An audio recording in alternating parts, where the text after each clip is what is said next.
buenas tardes. Good afternoon.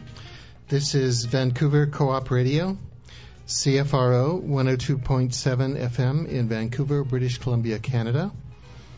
We're online, and we'd like to welcome all of our listeners throughout the North and South American continent, throughout the world at www.coopradio.org. My name is Alfred Weber, and today we have a Vancouver Co-Op Radio special program. It's also one of our special fundraising programs for our all-volunteer, listener-sponsored radio. The subject of today's program is New Energy, the Courage to Change, and we're featuring selected presenters from the Conference on New Energy Alternatives, which was held in Portland, Oregon, this past month. And we would like to thank the organizers of the conference, especially Steve Kaplan, for getting us all of the materials today. You can go to their website, and it's a very interesting website indeed, at www.newenergymovement.org, and tune in to everything that's going on there. Today, this was a conference that lasted for 2 days. We'll be presenting selections from various of the speakers: Dr. Brian O'Leary, Tom Vallone, Dr. Stephen Greer, Mark Cummings. And over the coming months, we'll be presenting the full speeches of each of these presenters on the subject of new energy. The questions addressed include: is severe global climate change unstoppable? Are escalating fuel prices inevitable? Is environmental deterioration preventable? Increasing numbers of environmental researchers believe that rapid development of new energy technology is crucial to avoiding societal and planetary catastrophe. Hard scientific evidence demonstrates that we can have clean, inexpensive, decentralized, and safe energy. Our first presenter will be Dr. Stephen Greer. Dr. Stephen Greer, at the conference, New Energy Conference, presented a high-powered, emotional presentation of the suppression of new energy and the forces to reckon with as oil is supplanted by cleaner and cheaper technology. He claimed that before the end of World War II, we had technologies to eliminate the need for all fossil fuels. Since 1955, with the emergence of anti-gravity technologies, we would have had no need for roads by now, but that technology has been sequestered in highly secret, compartmentalized, black budget projects. So for the next 30 minutes, we will be listening to Dr. Stephen Greer. But first, we'd like to remind you that this is our fundraising season here at Co-op Radio. We are grassroots radio. Unlike campus radio stations, Co-op Radio is not linked to any institution. We don't get regular funding from a university. We rely on listeners, on individuals like you, to support us through their memberships. This allows us to keep our voice independent. I mean, we had a guest on from the University of British Columbia, and he was an expert in weather and did not even know what HAARP was. Can you imagine any other organization that has survived for so long relying on grassroots support? Since 1975, people have supported us and kept the station alive because we are the people's station. So Bea Bernhausen is here waiting for your calls, and please call in. This is the only way to keep this type of programming, and you will not hear it anywhere here, or in fact, anywhere in the United States. We are broadcasting both for Canada and for the United States, an exclusive on this conference. So call 604, take out your paper and pencil, 604-684-84 8494. That's 604-684-8494. Make BIA very happy. Take out a membership in Co-op Radio or renew your membership. Now, without further ado, here is Stephen Greer at the New Energy Conference. Thank you, Joel. Can all of you hear me? All right. Is it too loud? I'm an ER doc, so we're used to good, you got to hear it. I want to acknowledge Joel and Steve Kaplan and Brian, all the people who organized this. It's an enormous amount of work, and thank you for your courage and for doing it.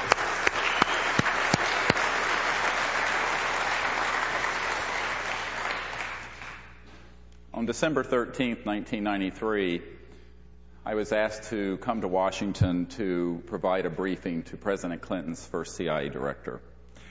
I was asked to come there because my group had discovered insiders, documents, and all the smoking gun evidence on something the president was very interested in. And when the president and the CIA director made an inquiry through channels about that subject, they were told no such project exists. It doesn't exist.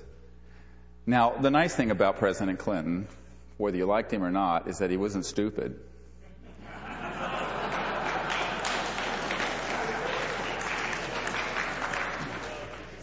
And actually, he's a very smart man.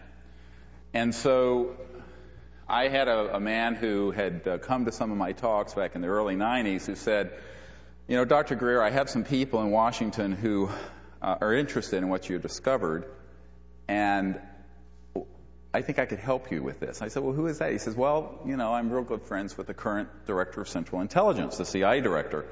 I said, oh, that's a start. You never know who's in an audience. And see me afterwards. And I said, okay, I'll do it. So the initial thing was that I sent a whole bunch of briefing materials over to the president and to the CIA director about this. And it had to do with advanced energy and propulsion systems that have been in highly classified projects since the 40s and 50s that have to do with what the public incorrectly call UFOs. They're not unidentified, and they don't fly. They are objects. But in reality, the term UFO was only created after they already knew they were not unidentified, and they knew they didn't fly. So it's a mind fuck. Excuse my French. But the truth is, and I'm going to tell you the truth here. I don't have a lot of time, so it's going to be drinking from a fire hose for 2 hours, so get ready. We were asked to put together this assessment for the president and for his national security team. And I did so, and we put together hundreds of pages of materials. But ultimately, what happened was that they were denied access. Now, you say, wait, it's the president and the CIA director and the Secretary of Defense. They have access. It's an all-access pass, like at a rock concert, right? Wrong. Wrong, wrong, wrong. They're only given access to what their handlers want them to know, and then only spun and sanitized in a way that gets them to do what they want them to do. The emperor has no clothes. And what happened in this case, I originally got a FedEx from this POC, we call it, point of contact between me and the CIA director. It said, they've made directed inquiries into all the projects that you named, because I have the code names and code numbers of a lot of these operations. And they've been told that these projects don't exist, or they've been told flat out they don't have a need to know. And I went, oh, come on.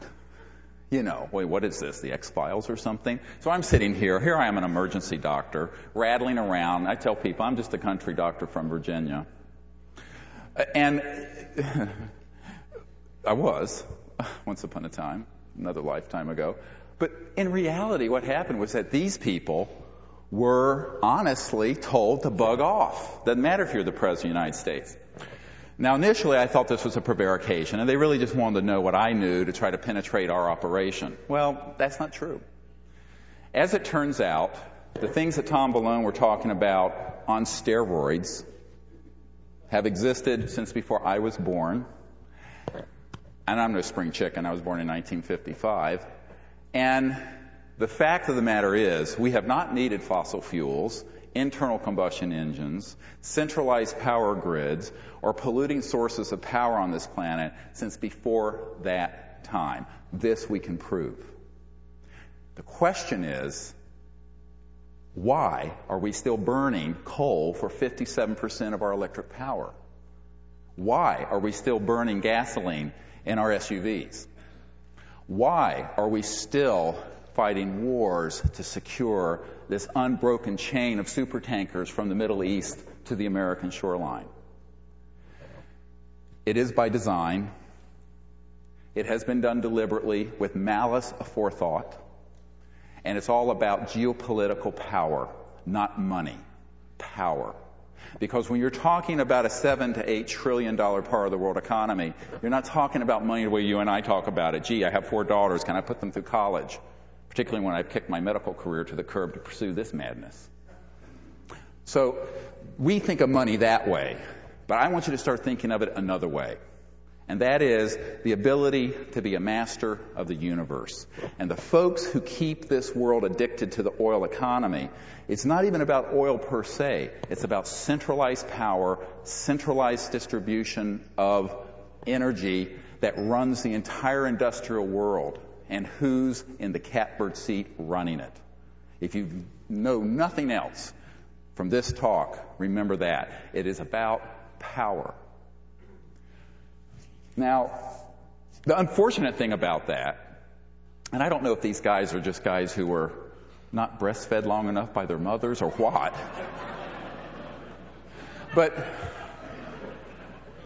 I'm sorry, but I just had the flash on this. But the truth is, there is this addictive quality to power, and a particularly covert power. It is an aphrodisiac. It is a drug. And there are a certain number of people who are desperately addicted to it, and they're dragging down the earth and human civilization with them.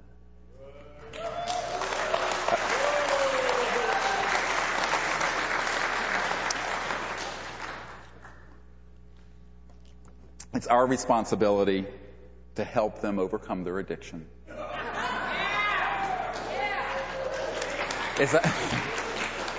It's our responsibility not to be enablers of this situation.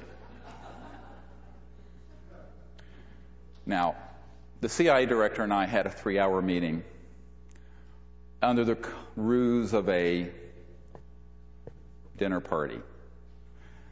And during the course of these 3 hours, I went through the evidence, and I went through documents, and I went through all this stuff. And, that lasted approximately 9.3 minutes. The rest of the 2.5 hours or so was spent on who the hell are running these projects, why are we being kept in the dark, and what are the implications of this information coming out. And I say to people, no aspect of life on Earth will be unchanged by the disclosure of this information. It has been kept secret not because it's trivial. It's been kept secret because its release would transform the current situation and the current order to one that would be more different than the time of the caveman. Imagine a time when we will have no pollution, no poverty, where every home and vehicle has its own access for generating energy and power. This is not the Jetsons and futuristic looking down 2300.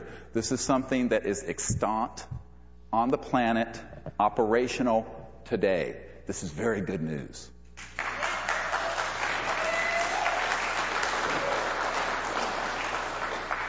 The problem is, it's in a black box, hermetically sealed, guarded fiercely. And as Ben Rich, who had been head of Lockheed Skunk Works, told a group of my people before he died, he said that, we already have the means to travel among the stars. But those technologies are locked away in a super secret project, and it would take an act of God to ever get them out to benefit humanity. And it's a crying shame. It's true. And here we sit, while our boys are dying in Iraq fighting over the second largest oil field in the world. Let me tell you a story. February of 2003, a very close friend of the Bush family who I work with, the consigliere financially for them, called me up and said, we're going into Iraq. They won't find weapons of mass destruction. I'm quoting. Because those have mainly been eliminated. But we have got to free up the second largest oil field in the world, because with China industrializing at 10 or 15% a year with their 1.2 billion people, and India industrializing at 10% a year with their 1.1 billion people, we are on a collision course where we will bring Western civilization to its knees if we don't increase production of that stuff. I thought he'd lost his mind. I thought, well, are we really going to do this for this reason? And we did. Now, I'm saying things that some people would rather me not to say. But I am here to tell you that we're in a desperate situation. We're at what I call V1.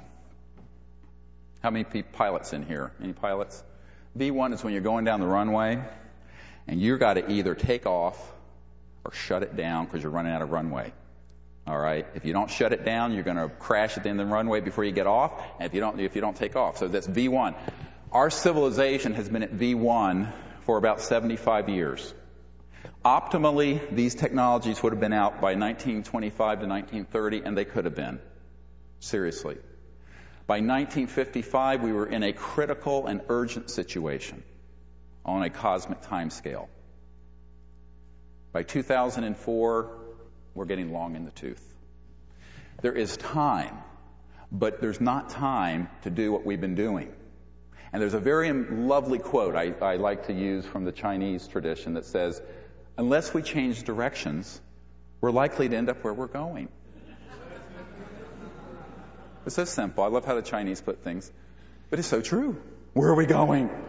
Well, Tom Balone and others, I'm not going to go through all that again about what we're facing in terms of energy supplies and global warming and what have you.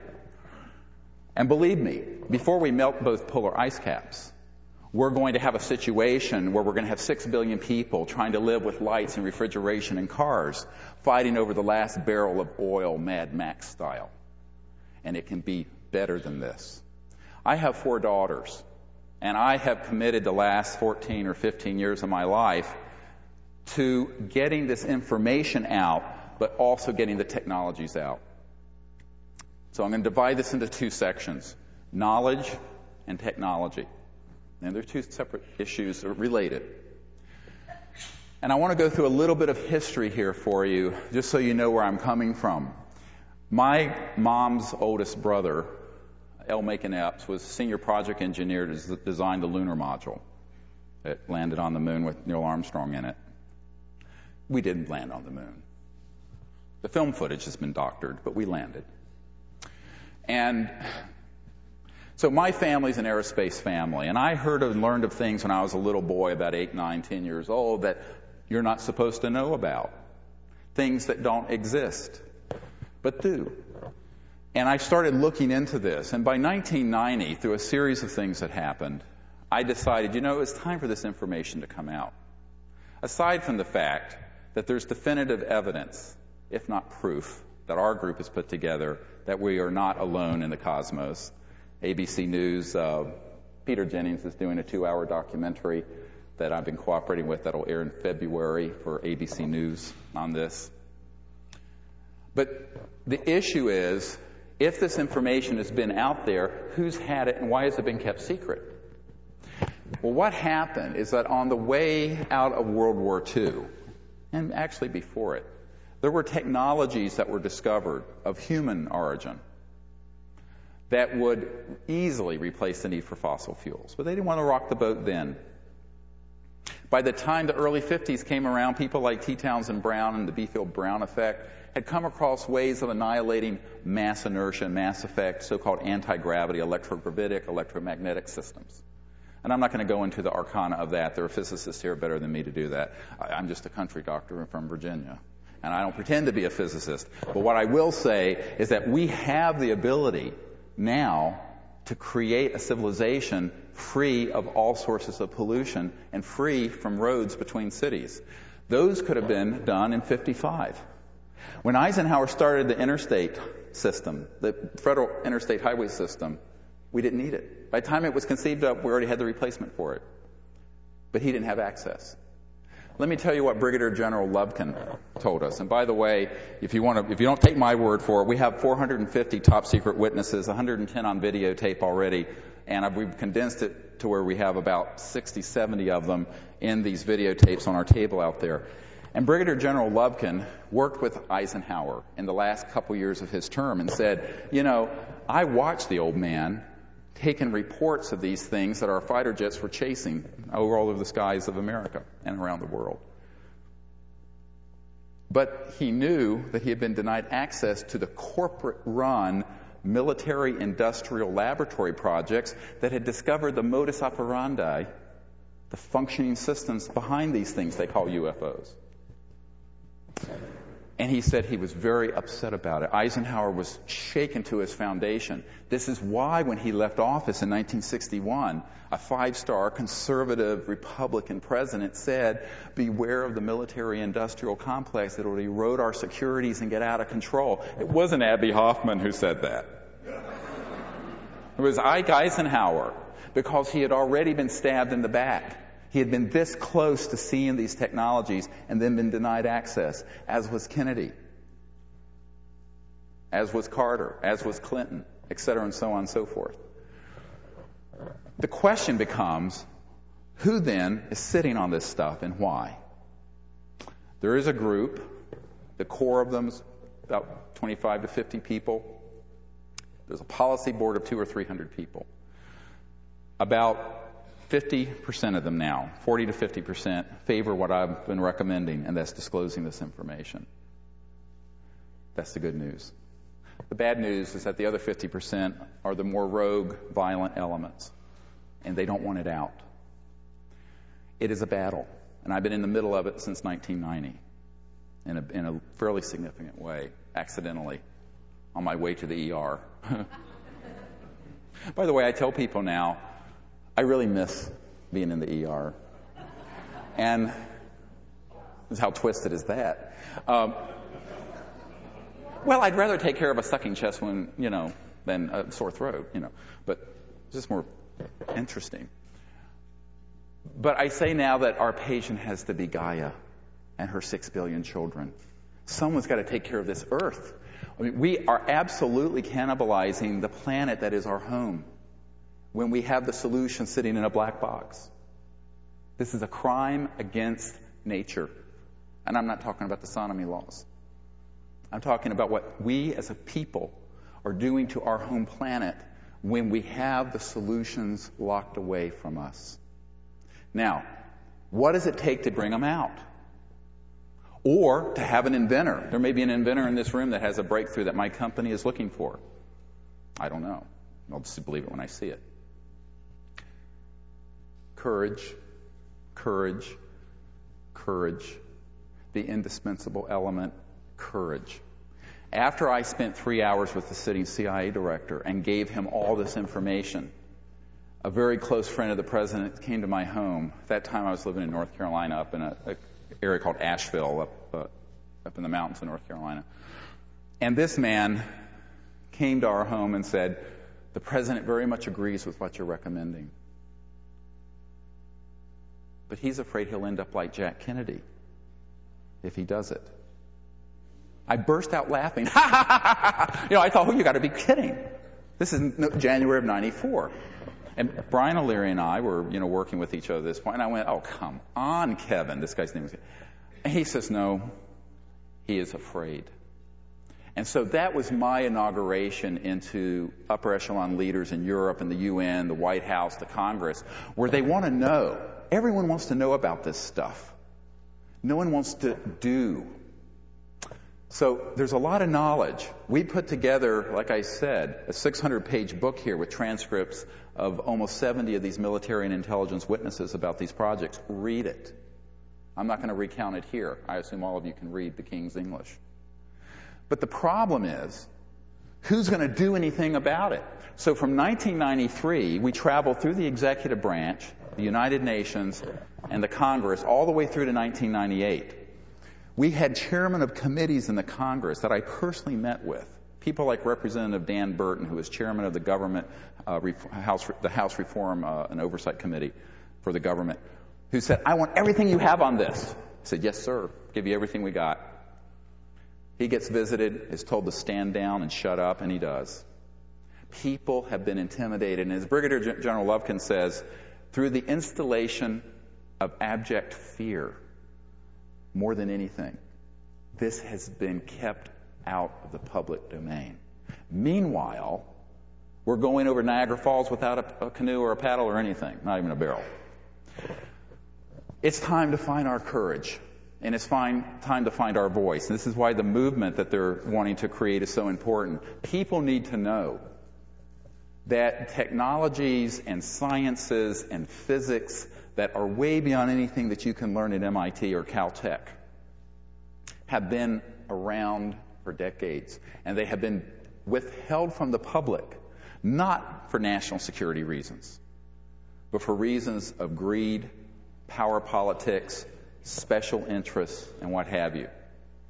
And every generation that has inherited this problem has said, you know what? And I'm paraphrasing an admiral I met with. This is too big a fish for me to fry. I just want to retire and go fishing in Montana. Let someone else deal with it. And I have been with chairmen of committees, senators on the Intelligence Committee, personally briefed, sitting senators on the Intelligence Committee of the U.S. Congress, personally have briefed through numbers of people, all the senior people at the Pentagon. We're talking the head of Intelligence Joint Staff. We're talking the head of the Defense Intelligence Agency. I have personally met with these people.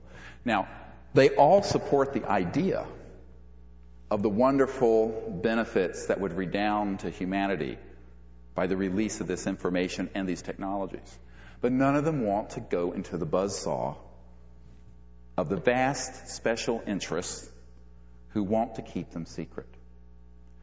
Now, the tail's wagging the dog here, because if you ask me where is the center of power in this whole issue, it isn't in Washington on Capitol Hill or in the Pentagon or in the Oval Office.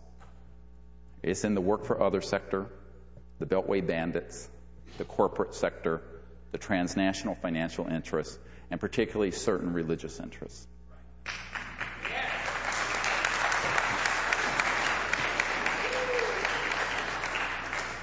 Ouch. Now, this by no means absolves our leaders of their responsibility. By no means. They are in the position they're in, whether they like it or not, at a time in history where we must manifest the courage to create the world of our dreams and not give in to the fear and intimidation from people who would like to march us into a Holocaust. We can do better than this, but it will take a lot of people helping us do it. By 1998, I had concluded that the people in the Congress and the people in the White House and at the UN, unfortunately, were not courageous enough to take this on. The Secretary General of the United Nations, Boutros Boutros-Ghali, his wife and I met extensively about this. He was absolutely threatened and forced not to hold a massive disclosure event at the UN. Kofi Annan, when he came in, initially said, we'll let you have it here. And then some people visited him and scared him, and he withdrew the offer. True story. I mean, it's, you know, I'll do an autobiography someday. Nobody will believe it. It'll have to be a novel. But the bottom line is that it keeps falling back in our lap, us, the people. I have no official standing. None. And I remember years ago in 1992, the head of Army Intelligence saying, just who the hell do you think you are? I said, well, I don't know. I guess I'm just too dumb not to know who I'm not.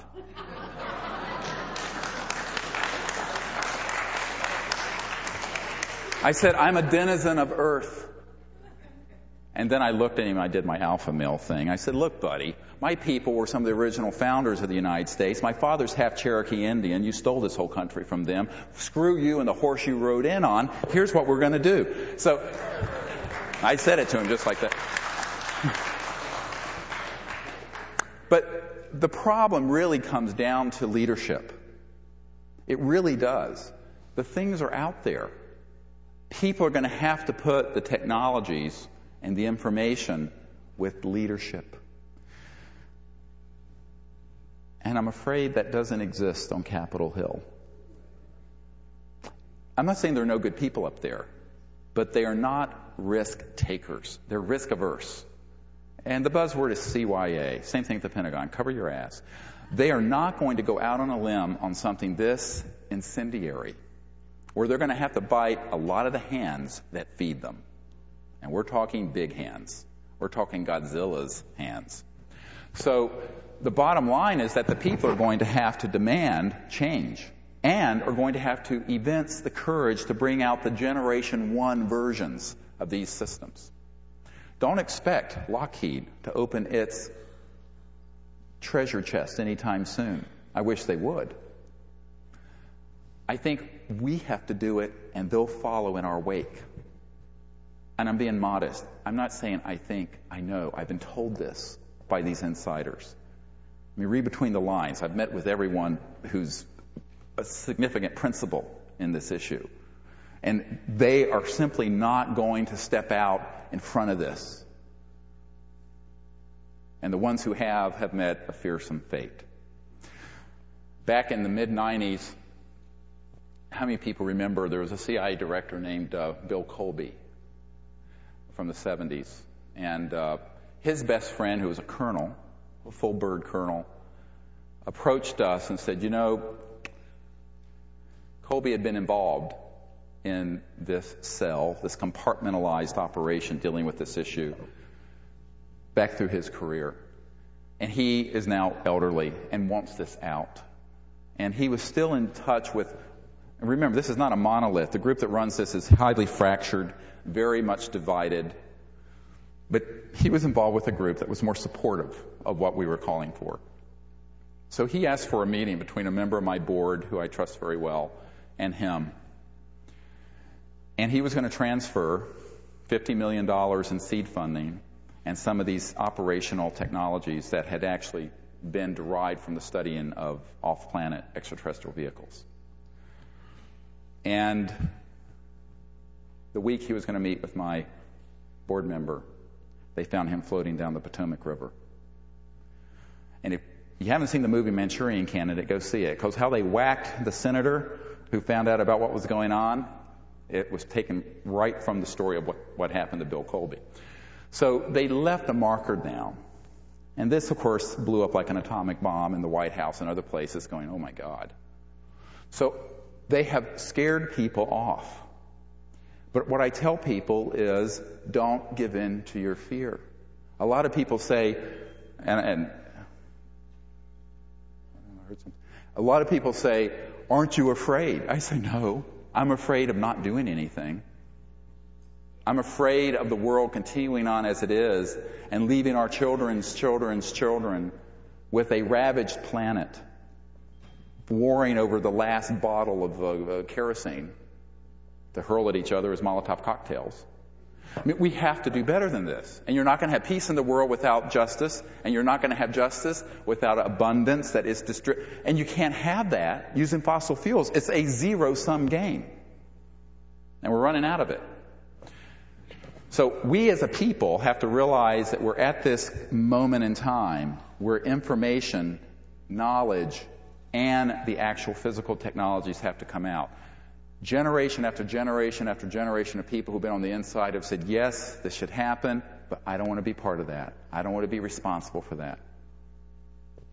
And it's because they know what's involved to bring this out. This is not a small matter. If it were trivial, it would have been done. Very difficult. This is Vancouver Co-Op Radio, CFRO 102.7 FM, on the internet at www.coopradio.org. You are listening to a special program of the Monday Brown Bagger. I'm Alfred Weber on New Energy, The Courage to Change, featuring selected presenters from the Conference on New Energy Alternatives held in the end of September 2004 in Portland, Oregon. And you have just been listening to Dr. Stephen Greer, founder of the Disclosure Project. You can read more about his project on the internet at www.disclosureproject.org.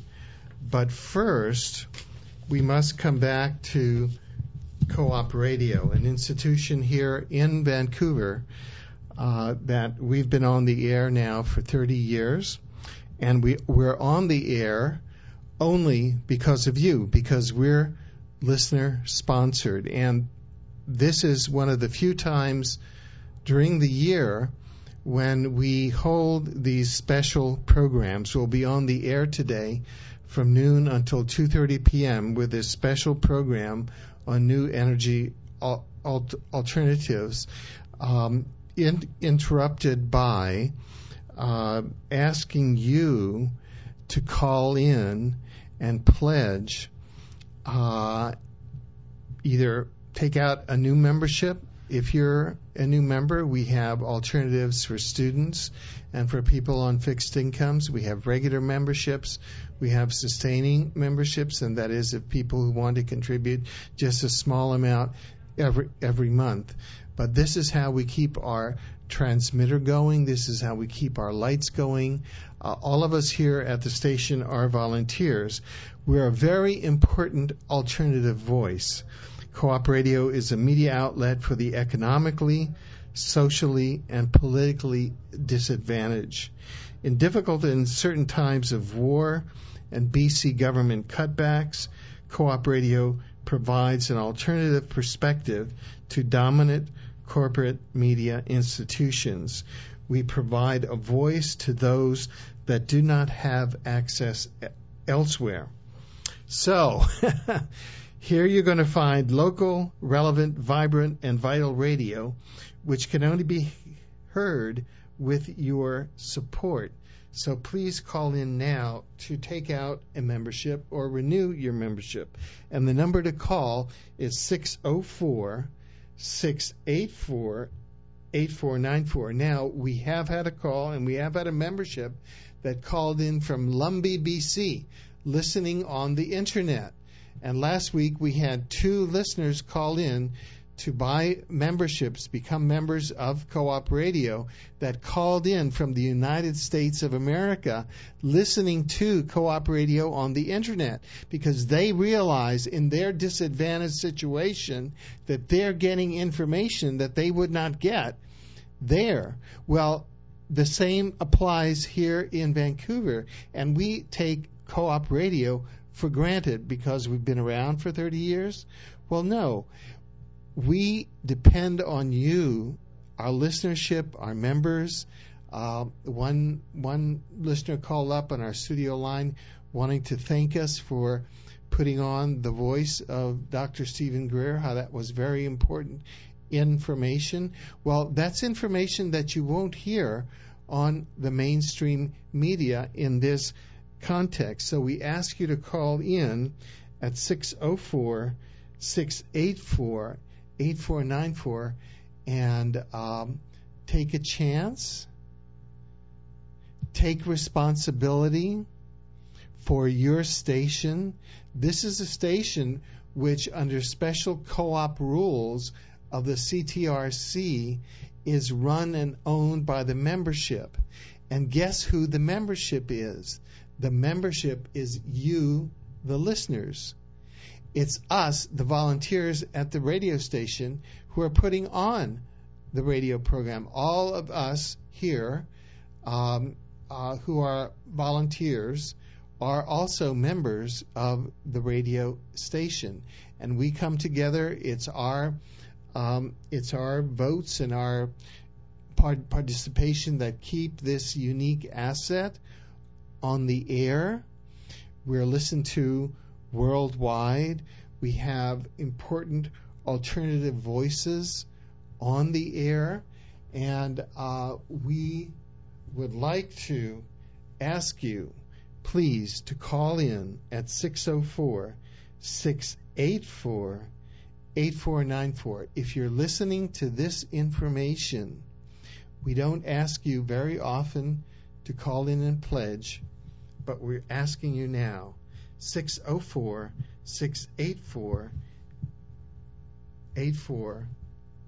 for Co-op Radio. We're now going to go back to a second speaker, another presentation of the New Energy Conference, and that's Mark Cummings, a physicist, inventor, and theorist, who says we don't have an energy shortage, we have an integrity shortage. What we need is the will and the courage to embrace and adopt plentiful, non-polluting energy sources that currently exist and move forward integrating these existing new systems into our existing infrastructure. We also need to accelerate our effort to bring new, highly efficient innovations into the marketplace. The enormity of the ambient energy that presently exists and is circulating throughout the environment of the planet in the form of solar, wind, tidal, and heat is such that these forms of energy alone could easily supply all of humanity's energy needs if intelligently utilized. Physicist Mark Cummings. Now you know why you have to know Mark Cummings. We're going to take a break. It's well earned by all of you. I know the seating hasn't been as comfortable as yesterday's, but we're going to reconvene at 3:15. Please be prompt. And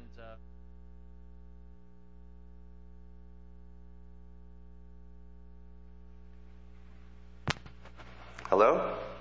Okay. It's a real delight to be here and be able to address you. This conference has been dealing with an issue that's been very close to my heart and been a central focus of my passions for more than 2 decades.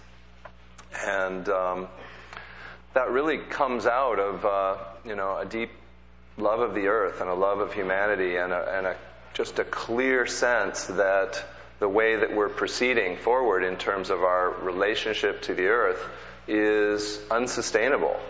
And I realized that when I was a little kid. I actually thought, in the 70s, that surely by the end of the 70s we'll see the phasing out of internal combustion engines. And I continue to be a little bit, perhaps overly optimistic about how well and how quickly the human race can get the message and make the appropriate adjustments to what is becoming increasingly and increasingly obviously an unsustainable infrastructure that is doing damage to all life. The biospheric crisis is something that is really becoming mainstream. It's something that all of us know about. The evidence has become overwhelming. I remember just a few years ago when the scientists were really in a debate about global warming. Well, the debate has pretty much been silenced, and many of the climatologists and atmospheric scientists, meteorologists, oceanographers who were gathering an enormous amount of data have been really shocked by the severity of the damage to the biosphere that we have already wreaked upon our planet, and such that the crisis, really, if you go to any climate change conferences, it's kind of mind-blowing what they're saying and how little of the accurate message of what is known at the leading edge of science actually gets out to the human race. How much the media is basically preventing humanity from having the right, accurate information, which is necessary for us, an appropriate response to the situation. So, given the biospheric crisis, that provides a profound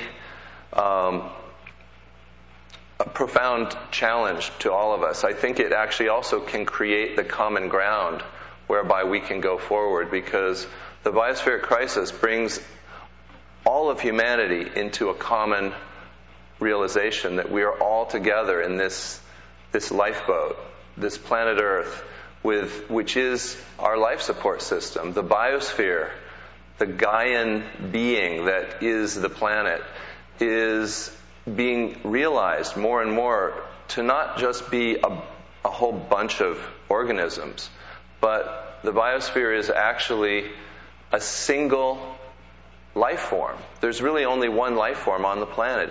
It is the biosphere, and we are the biosphere. We often tend to talk about the biosphere as like something else, like we're not part of it. We as organic beings are the biosphere, and human beings right now are the only species that is engaged in a dynamic that is killing the biosphere, that is really undermining the life support system of the planet. And so it is our responsibility, and it is in our hands to turn that around, to actually develop a new sustainable infrastructure. Right now, the infrastructure relative to energy makes it very difficult for people to do the right thing relative to the environment. It costs so much more to actually have clean energy systems. To have an emissionless electric car is outside of most people's budget. I believe that the average person, if given an option between doing something that is polluting and desecrating to the biosphere versus something that is not, if it didn't cost any more, everybody, I believe, the vast majority of people would choose that which is earth-friendly. But we don't have that option.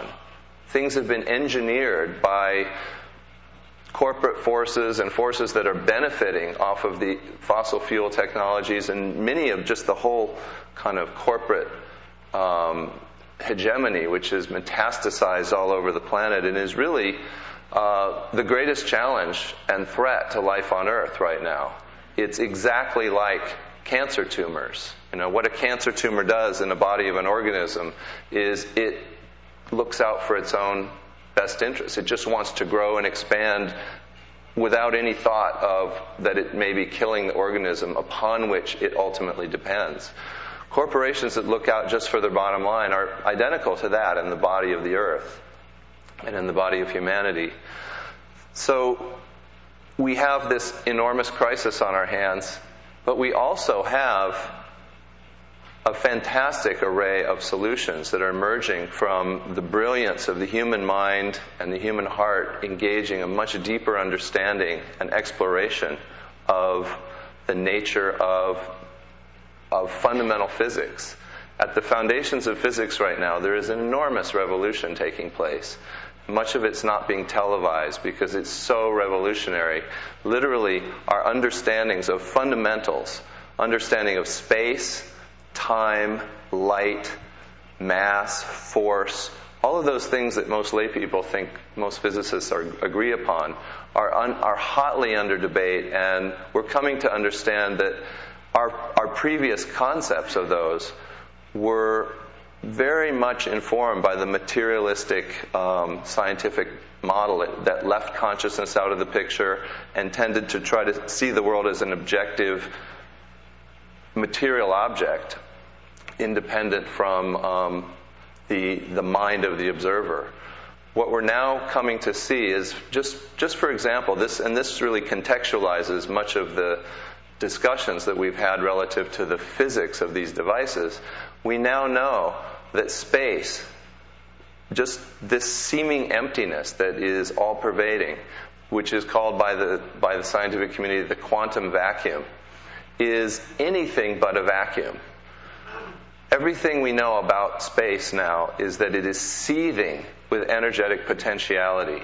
It has an enormous energy density. There's various debates about what exactly that is, but it's so enormous that it really stretches our imagination to imagine how could that much energy be embedded in the very fabric of this seemingly empty space all around us. We've come to understand that space is not so much just a dead empty void, but is in actuality a structure structured out of pure potential. And this potential has an infinite quality. It's radially, omnidirectionally balancing itself out and canceling itself out in all directions so as to appear as emptiness. But in fact, when you perturb it in certain ways, we find out that it's seething with energy. And in fact, that underlying infinite potential is really that which really contextualizes and embraces all of existence. It's at the foundations of quantum physics and quantum field theory. None of the equations would work out right if it wasn't for this underlying zero-point field which fills all space. This enormous amount of energy, as John Wheeler calculated the energetic potential of space to be 10 to the 94th power grams per cubic centimeter. That's a theoretical calculation, but it comes out of a consideration that points to that space is not a vacuum, but a plenum.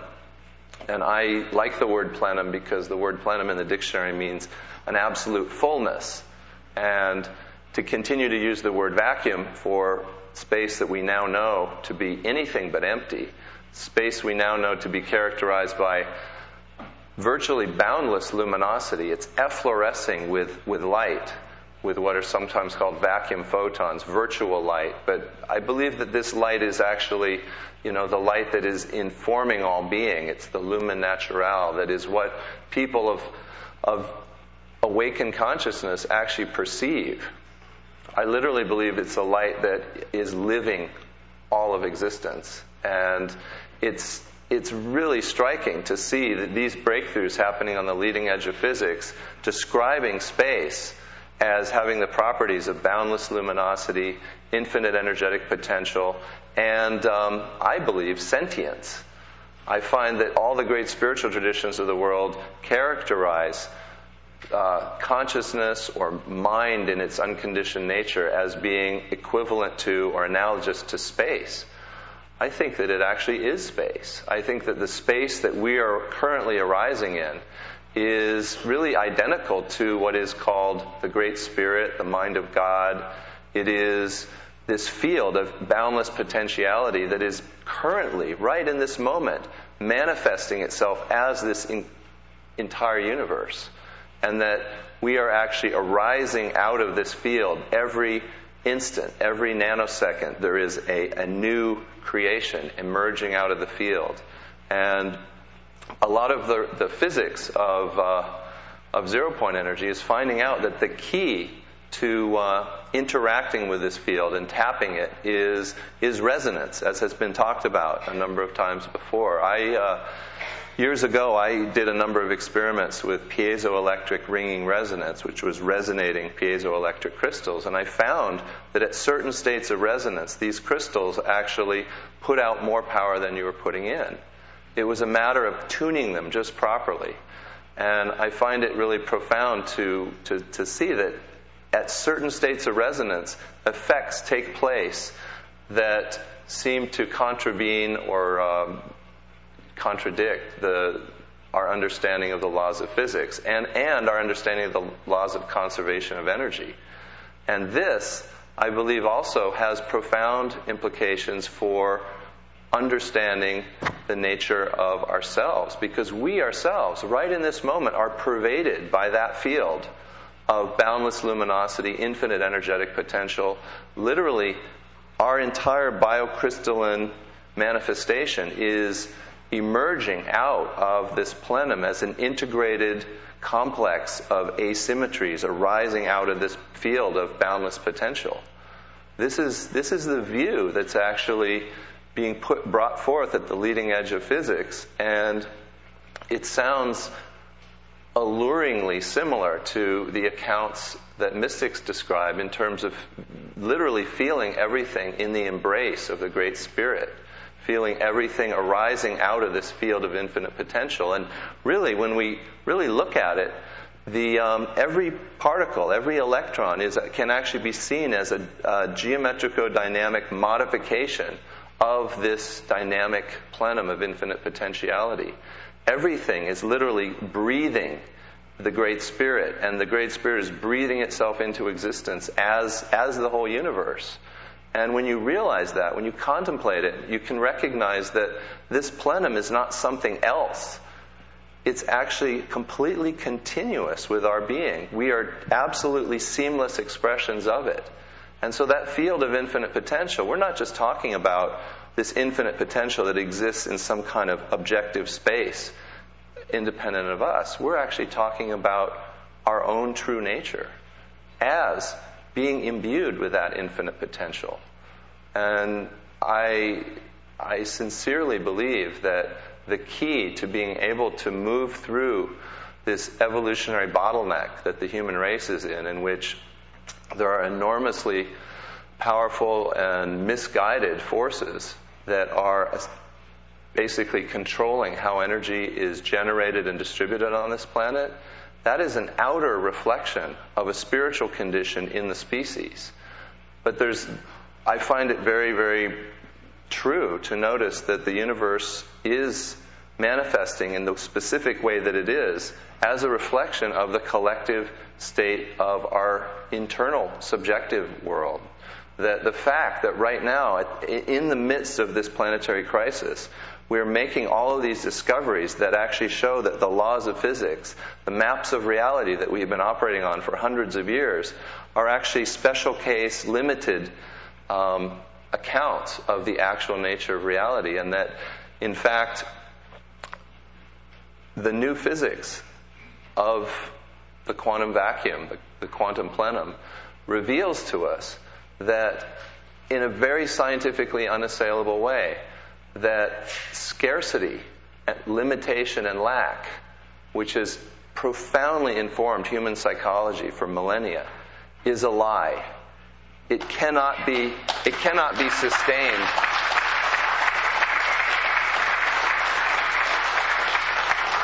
This new science promises to not only provide us with guidance in building a completely clean energy infrastructure, resonant technologies that allow us to live in phase and in harmony with the universal energy field and with the earth, but it also promises to give birth to a new science, a love-based science of abundance that is expressive of and bringing into greater focus and clarity that which all the great enlightened beings have been attempting to communicate to the human race for millennia.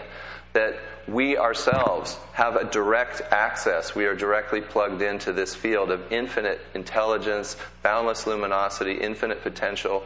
In other words, we ourselves, the human biocrystalline unit, our bodies, we are actually piezoelectric crystals. We are biopiezoelectric crystals. And the fact that I was able to ring a piezoelectric crystal and get an over-unity effect at a certain mode of resonance is very indicative that there's got to be in the human system a state of coherent integration and operation in which we ourselves become over-unity humans. A state in which we actually can bring about this unlimited access to the field of intelligence and energy and consciousness. That is what the new science is pointing towards. And this is really what all the enlightened beings throughout the ages have been pointing to. They've been pointing that there's a more abundant way to live. That we are limiting, crippling, and reducing our potential by operating out of fear-based belief systems, axioms of limitation and lack. And so those belief systems are actually playing an enormous role in limiting our range of possibilities. That's one of the amazing things about discovering that we are arising in a field of pure infinite potential. The only limitations on what we can do are the ones that we believe in. Our limitations really are things that we have been conditioned into, and the whole culture is conditioning us into. And I feel that one of the profound things about the new physics that accompanies the new energy technology is a deeper understanding of light. We've been operating out of a truncated and limited model of electromagnetism. Maxwell's equations are really not Maxwell's equations. They're a truncated and limited vector form of the done by Heaviside and Gibbs of Maxwell's original equations. In other words, there's whole degrees of oscillation, whole dimensions of resonance that are completely left out of the model of light that we've been operating out in the 20th century. I think that's very symbolic that the whole 20th century has been operating out of a limited and truncated view of light. As we are now starting to understand that there's more dimensions of resonance to light than we had thought, there's also more to light than meets the eye. That light is not just electromagnetic, that there are higher dimensions of light. In fact, the physics that actually explains the operation of many of these free energy devices requires us to go into higher gauge symmetries, which is basically higher dimensions of light. And these higher dimensions of light, as we come to see them, are describing higher degrees of freedom of light. Well, that's something that is described by the mystics as this discovery of the inner light. The inner light of spirit, the light of love, the light of consciousness, the light of understanding. Materialist science tends to dismiss that as just poetic metaphor, but what if there really is an actual higher dimensional field of light that the electromagnetic spectrum is just a lower dimensional parameterized standing wave pattern subset of, and that inner light may actually be something that we are made of, that it may be the very light of our consciousness, and that when we look within, we come to understand that which constitutes the field of our subjectivity is literally this higher dimensional light. The same light that these devices are engaging in certain states of tuned resonance. The fact that this new science of light is emerging at this time, I believe, can actually guide us into what I believe is the most critical area of focus for us who are interested in moving forward the new energy movement agenda, which is really, it can guide us in learning how to cooperate better. You know, humanity right now gets very low grades in terms of its ability to just cooperate. And that has a lot to do with the fact that we have been culturally conditioned and to operate out of the notion of a separate self, the notion that we are actually a separate, encapsulated, egoic entity. That's a pretty, easy way to view ourselves. It's kind of seductive to see it that way, but it just does not hold up to the tests of this new science. The fact is, we are actually all dynamic modifications of a seamless, all-pervading, contiguous field of light, energy, and consciousness, which is currently manifesting the world at this moment. And we can engage that field. We have the ability to engage the plenum. In fact, much of spiritual practice is about engaging the plenum, directly getting our body, mind, temple synchronized with this field of infinite potential, this field of loving, blissful consciousness, which is what the whole world is arising in, floating in, as it emerges moment by moment, miraculously out of this field. I think that the thing that we really need to focus on in terms of building this movement is really developing a new disposition relative to our planetary predicament, recognizing that the disposition of polarization has characterized this movement and many human movements for a long time. And the polarization manifests in this sense of like an us versus them dynamic.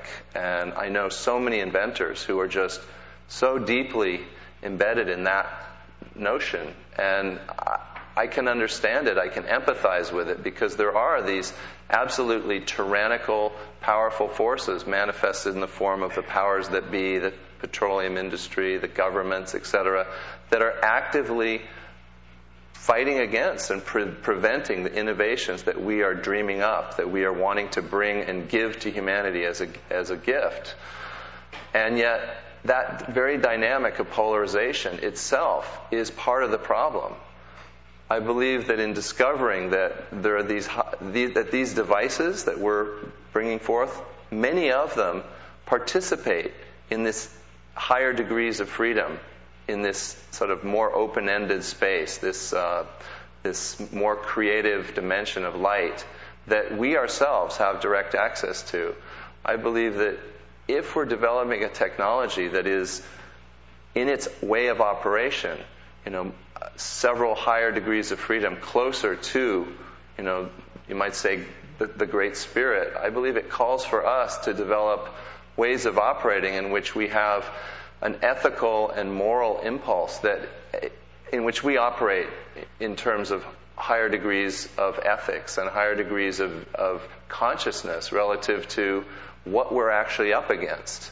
We need to cohere this movement. We need to develop a way of learning how to cultivate our collective dynamic in such a way that we can become an unassailable movement, a movement that can really move forward and be a movement. I mean, a movement is meant to create movement, and a lot of movement is required at this time. And there are enormously powerful, you could call them shadow forces in the world, which I really also means just unconscious forces. And these unconscious forces are not just out there in the people we may be seeking to bring along in our efforts, but they're in us. We all have unconscious parts of ourselves. And I believe that the greatest thing we can do for this movement and for the awakening of human consciousness is to really intensify our inner efforts at becoming conscious and owning and integrating and embracing all of our wounded and split off and disowned parts. Because those are the things that tend to create the most dissonance in terms of human collectives. I have seen so many different groups of people who get together around noble, high-minded ideals, and yet when you get the people together, all kinds of interpersonal stuff, human inertia, gets in the way of actually accomplishing even a fraction of, manifesting those goals. So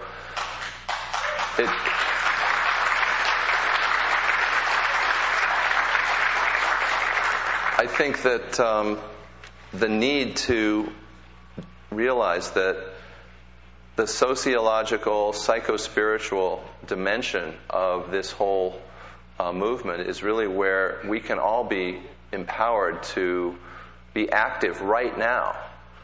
We can actually learn to transcend the tendencies that we have in our peculiar psyches, with all of their things ways we've been wounded, all the ways our buttons get pushed, and we tend to judge people and all that. We can start to discover that in waking up from the dream of scarcity, in waking up from the lie of limitation and lack, we can also start to recognize that we are not separate selves. We are actually expressions of the plenum. We are expressions of the unified field. We are absolutely contiguous with each other. We literally are each other. And in that consciousness, we actually can snap out of the illusion of the separate self and recognize that our entire outer experience is an unmitigated, immediate reflection of our consciousness, of our mind. So it's very accurate to say that at the leading edge of physics, in our understanding of the nature of the unified field as a sentient field of light and consciousness, that literally physics is discovering the universe to be a dream, to be a dream-like phenomena, in the sense that what we're doing with our consciousness affects the way events unfold in the outer world. And that if you were to wake up in a dream, you recognize that all the dream characters in the dream are not separate beings. In an ordinary night dream, you're just under the spell of the dream. You think everybody is separate beings. You think you are who you think you are, the dream ego. But you actually, after you wake up, you realize, that was all just in my mind. That was just a manifestation of my psyche. But usually that's after the fact. If you can wake up in the dream and recognize that all these apparently other people are actually expressing... This is Vancouver Co-Op Radio, CFRO 102.7 FM on the internet here in Vancouver, Canada, United States, and worldwide. We're at www.coopradio.org. You've been listening to physicist Mark Cummings presenting at the Conference for New Energy Alternatives, which took place at the end of September in Portland, Oregon. And this is a special 2.5-hour Co-op Radio fundraising program on new energy, the courage to change. We want to remind listeners that Hidden from History with Kevin Annett, which is not on this week, will be on next week at its duly appointed hour, which is at 1 p.m. So Hidden from History will be on next week at 1 p.m. So before we go further, we're going to ask you to reach deeply into your deep pockets. We've just learned that we're all connected. We're part of the infinite plenum, and we live in an abundant universe. So we want you to share your abundance. Push the abundance forward. Push the abundance forward and share your abundance with Vancouver Co-Op Radio at 604-684-8494. Call in for your memberships or to renew your membership. Now, to show you that we're going to share our abundance with you, every listener, and there have been listeners calling in who have become members, who have renewed their memberships, and all listeners who either purchase a membership today or renew their memberships will get free an MP3 of this special 2.5-hour program in which you will hear presentations from the New Energy Conference by Dr. Stephen Greer, by physicist Mark Cummings, by Dr. Brian O'Leary, astronaut Brian O'Leary, by Gene Manning, the author of Angels Don't Play This Harp, and by Tom Vallone on the possibilities of new zero-point energy. So you will get a free MP3 by calling in at 604-684-8494 and supporting listener-sponsored Co-op Radio. And additionally, we have just one left for the next person who calls in and becomes a member or renews their membership. We have 2 free tickets, either to the Fifth Avenue Cinema to see Primer, What Happens If It Actually Works.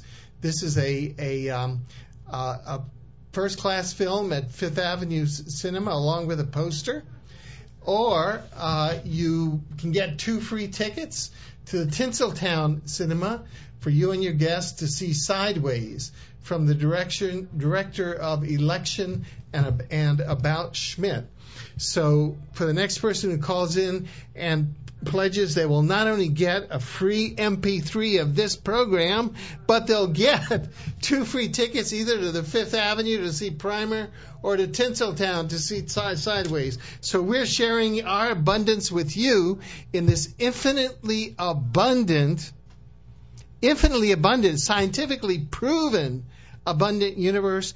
You share your abundance with us, and we all sail together. Imagine a life without Co-op Radio. The unique sounds of Co-op Radio are possible only through your continued support. We want to thank those of you who are calling. We had, now there were three, now we have one line free, 604-684-8494. Please call in. The unique sounds of Co-op Radio are possible only through your continued support. Take out or renew your membership now. We're going to return now to the New Energy, the Courage to Change, the Conference on New Energy Alternatives, with a presentation of Dr. Brian O'Leary. And Dr. Brian O'Leary is the new energy director of the Institute for Cooperation in Space. You can find them on the internet at www.peaceinspace.com. He is an author, an astronaut. He trained in the first mission, which didn't go forward, for the first mission to Mars, which was supposed to go to Mars in the early 90s. He's a college professor, a political energy advisor, but the best title to give him is iconoclast.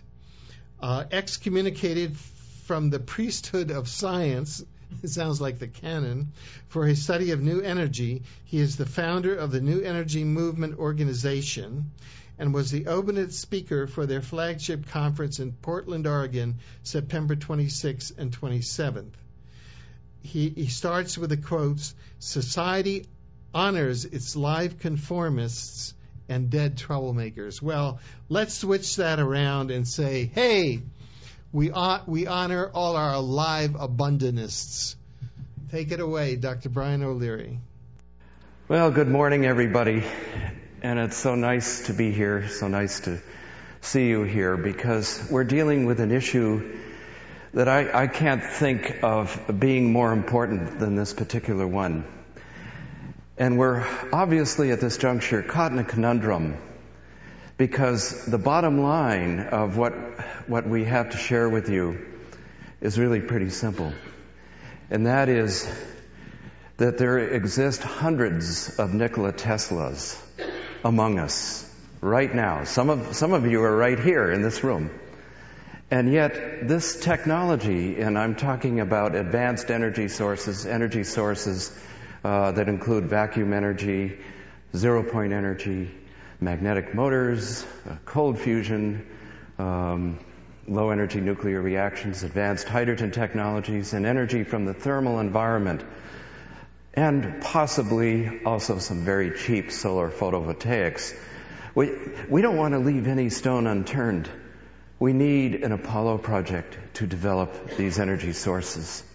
And that's the bottom line. And the cost of doing that, the research and development, is equal to about 1 day of spending in Iraq.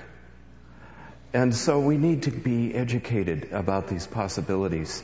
And these possibilities have been so suppressed since the time of Nikola Tesla. And many people have sacrificed their lives, these pioneers of our time. The novelist Minion McCarthy one time said that each society honors its live conformists and dead troublemakers. And I'm going to profile for you a couple of those individuals who have given their lives to this cause. We don't exactly know the cause of their deaths, but we do know that this is a dangerous profession. And that only in numbers and only with a broad-based social movement are we going to be able to prevail. We don't want any more martyrs. We want, in just sheer numbers and in the quality of our discourse, to become educated about this, to no longer make it taboo. So what I'm going to do now is to share with you a few overhead slides. And I got into this game in a couple of different ways. I'll have to describe a little bit about my own background because I've gotten into this field in stages. In 1975, I was Morris Udall's energy advisor when he ran for president on an environmental ticket. And at that time, I became aware of some of the environmental problems that we were having. And the environmental movement at that time was robust compared to what it is now. The environmental movement then that we were actually in the U.S. Congress recommending through Udall's Committee on Energy and the Environment of the U.S. House Interior Committee, we actually recommended a completely renewable energy economy by the year 2000. Something funny happened on the way to the vision. Ronald Reagan was elected President of the United States in 1980, and the environmental movement was basically killed. And nowadays, people that call themselves environmentalists, God bless them, are more focused on individual skirmishes, and we lose the whole touch with the whole global situation, which is much more serious than I ever realized. So that happened in 75. Then in 1979, when I was a professor of physics at Princeton University, I had the interesting, curious fortune of having some psychic experiences, which then kind of blew me out of academe, because of course that's politically incorrect to talk about that. And so I became a refugee from the academic environment. In fact, this is, I think, the first university venue I've spoken at in about 13 years.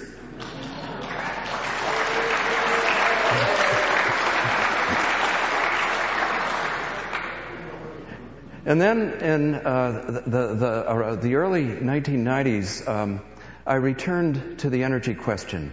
I had taught the stuff at Hampshire College, at the School of Law, at the University of California at Berkeley, various courses in technology assessment, which, by the way, the U.S. Congress had an Office of Technology Assessment where people could make intelligent discourse and discussions about which technology should we choose to happen later. And in fact, as we all know, research and development forms the thin edge of a wedge of what's going to happen in future decades or centuries. And so, with that experience, I began to realize that the energy conundrum that we're dealing with is only going to get worse before it gets better. And so, in the 1990s, I started to look into this thing called new energy. And I was blown away, like so many of us are, when I started visiting the inventors, going to laboratories, and seeing dozens of, quote, proofs of concept. But to expect these inventors, isolated as they are, to be able to do the necessary research and development, to be able to develop things to the point that you could actually have a commercial device, would be like asking the Wright brothers to deliver a Boeing. I mean, let's face it, there's a big conundrum here, and there's a big gap between research and development. So we're going to get into that theme a little bit later, but suffice it to say is that there are many myths about so-called new energy. New energy is at the research stage of research and development. Any one concept of which could possibly save the planet from almost certain demise. So I would think that given that there's a good chance this could be developed, equivalent to one day of fighting in Iraq, that just maybe the public can come together and support the research and development that's so badly needed. And so this kind of winding, twisting road of my education produced this book, Re-Inheriting the Earth, Awakening to Sustainable Solutions and Global Truths. I'm going to go to the other side of this so I can get to my slides here. See, one of my most recent things was to learn yoga. And we're talking about the environmental movement in the 1970s was robust. And we had some really great environmentalists in those days. And I'm inviting environmentalists, whatever you want to call yourselves, to be just as bold as these people were in the 1970s. The late David Brower, founder of Friends of the Earth, said, "We are no longer inheriting the earth from our parents, we are stealing it from our children." It amazes me that there is little or no acknowledgement of some of these basic statements. Norman Cousins, the late editor of Saturday Review magazine, said, "We are committing treason, our current generation is committing treason against future generations by destroying our global environment." These quotes come from about 30 years ago, which was a generation ago. And we're committing treason this generation outrageously more than you could ever imagine. Even Al Gore, good old Al Gore, wrote a very important book in 1992 called Earth in the Balance. He said, "We must make the rescue of the environment the central organizing principle for civilization." But something happened on the way to his vision. He became vice president, and somehow there is some force on this planet that is so negative, and it's seated right in the powers of government in the United States. So we must awaken before it's too late, the coming election notwithstanding. So what are the major global challenges that we have? The ones, of course, that are getting media play is war and terrorism. And may we somehow get to the root causes of this and to reflect on what we as a nation have done to support this horrible scenario that's unfolding before us, where so many of us seem gripped in fear. We have a polluting and unsustainable infrastructure, and if you look at what's happened to the basic resources of the earth and how they are being just gobbled up in one greedy glut within a matter of years, that's going to mortgage our future maybe forever. And you start to subdivide it into major sectors, issues, depending on physical resources that demand physical solutions, not any kind of media spin or bureaucratic obfuscation. You come up basically with energy, water, agriculture, forestry. You can divide it into other areas, sectors as well. But when I looked at these issues in doing the research for my book and started looking at the State of the World series, Lester Brown, and by the way, that's an interesting aside, was that I was at Berkeley once. That's my alma mater as well as Alden's. And I returned there and gave a talk at the alumni house there. Oh, this was back about 5 years ago. And I needed to give some statistics on what the state of the world was. And I desperately needed to get a hold of a volume of State of the World. This is the World Watch Institute, Lester Brown. And they sell like 1 million copies a year. So I went running down the street, first to the University Bookshop and then to Cody's Bookstore, two of the best stocked bookstores in the world, and neither one ran the volume anymore. And then I saw beer drinking fraternity people, and I was saying, is this the same campus I was on during the 60s? Now, oddly enough, in the 60s, I was an Eagle Scout almost to become an astronaut, crew cut, while the free speech movement was going on, and I somehow missed that, so maybe I became a hippie later in life. The point being, though, that things have changed at Berkeley. Things have changed on the campuses. And to have been excommunicated as I have been was a very sad experience, very mixed blessing. On the other hand, hey, you have to go for what's true for you and not necessarily go along with the herd. So these areas which I've been researching prior to the book led me to the obvious conclusion, which now more and more people are, now that it's becoming more fashionable in the media to express these problems as if they were brand new, that it's only going to be a matter of another few years, decade or two at the most, before we're going to have irrevocable problems with the planet. The other things, of course, like population, so a concern, but I believe that if we develop one or more of these sources of energy that we're going to be talking about this weekend, then we'll be well on our way to solving the other problems. They're all interrelated. And the solutions do exist, but have been suppressed by governments and industry because the profit motive, self-interest, and incrementalism are not enough to avert disaster.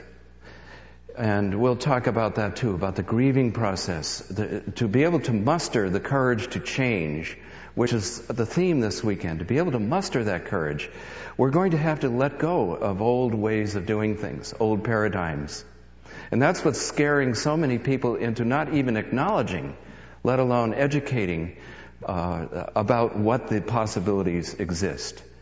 And so we are caught in this conundrum of short-sighted thinking. This is not new to history, by the way, as I'll describe in a moment.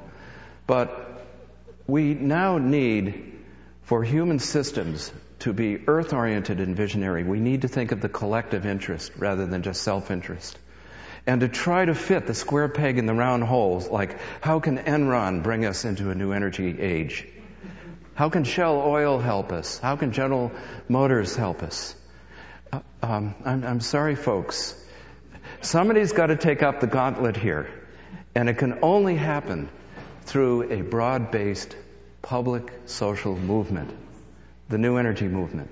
The New Energy Movement is seeking to leave no stone unturned in our quest for clean, cheap, renewable, reliable, abundant, decentralized, safe energy. And I truly believe it's possible.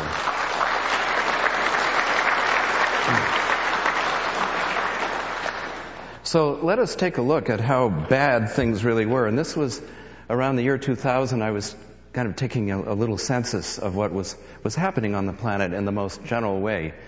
The population of the Earth has doubled. Actually, it's now gone up about 2.5 to 3 times since it was in the year 1950. Now, some of you out there were around in the year 1950 and might remember what it was like. I was 10 years old. I remember the pristineness of the environment, and something happened. All of a sudden, it's like waking up into a nightmare of traffic and congestion and pollution and climate change and so forth. Energy use has gone up 4 times between 1950 and the year 2000. Now it's quintupled since then.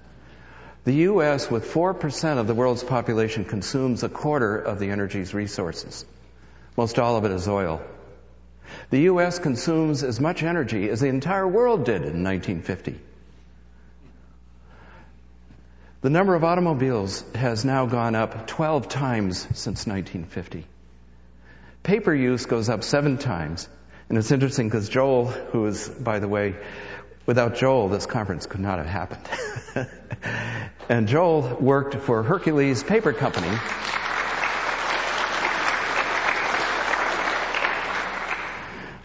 Joel worked for Hercules Paper Company, and we've had a few lively debates about whether or not we need to cut down all the rest of the trees on the earth in order to provide paper and construction materials and so forth. Because as I speak now, with every passing second, another acre of forest on this planet is irrevocably gone. And at this rate, in another about 40 years, all the trees will be gone from the planet, or almost all the trees. But as Ronald Reagan one time said, redwoods, once you've seen one, you've seen them all. But there are substitutes for wood. For example, hemp, commercial hemp, industrial hemp, is an example of something that could be done. Yes, it may not optimize profits for the companies involved. Maybe we need some public support for alternatives to wood so that we don't have to cut down the trees. The lungs of the earth in the Amazon jungle, and we're moving to South America next week, by the way, and the Amazon jungle is being decimated at incredible rates. The lungs of the earth, the absorbers of carbon dioxide, the generator of the heat engine that drives the Gulf Stream in the earth, that's beginning to disappear and exacerbate the problems of pollution and global warming and climate change. This is all has got to stop, folks. And we have to, from our hearts and souls, start a movement to make sure we have a sustainable future in energy, in water, in agriculture, and forestry. There are many other things. Water use has gone up. Water is going to become one of the big issues, it already is, of the 21st century. So the running out of oil is like a prelude to the running out of water. And according to even the World Bank, 2/3 of the world will not have safe drinking water by the year 2020 at the rate we're going. And yet there are solutions. Some of them are pretty basic, such as preserving the quality of water and spinning the water and doing things according to the ideas of Victor Schauberger and others that have developed since then that can provide a solution to the quality and quantity of water that's available to us. But it's going to require a whole new way of thinking. And the only way that's going to happen is for those of us in this room and people just in general all over the world demanding that this happen. So we're talking about a public global movement, just like the women's movement, the civil rights movement, the environmental movement. We need a new energy movement.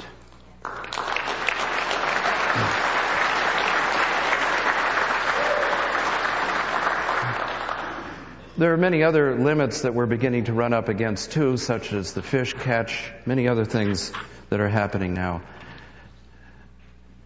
Before the concept became popular and kind of de rigueur in terms of oil use, because now we have popular books out like Heinberg's The Party's Over, and some of Michael Rupert's work, which talk about so-called peak oil. And that's a very interesting concept because now it's reaching public consciousness at last. During this decade, oil production worldwide will or already has reached a peak. And the implications of that is, you can imagine a big bell-shaped curve of oil production. Now, the peak of that curve was reached for the United States oil supply in the 1970s. And now we're going down the steep slope.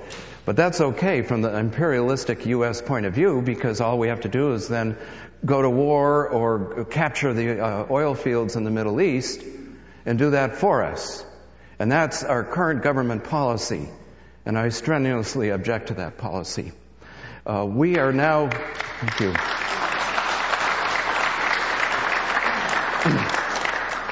We are now at peak oil globally, plus or minus a few years. And the implications of that is that demand outstrips the capacity to produce the oil. It becomes a seller's market and the prices skyrocket. The oil companies make out just fine. I just read one statistic that was really alarming.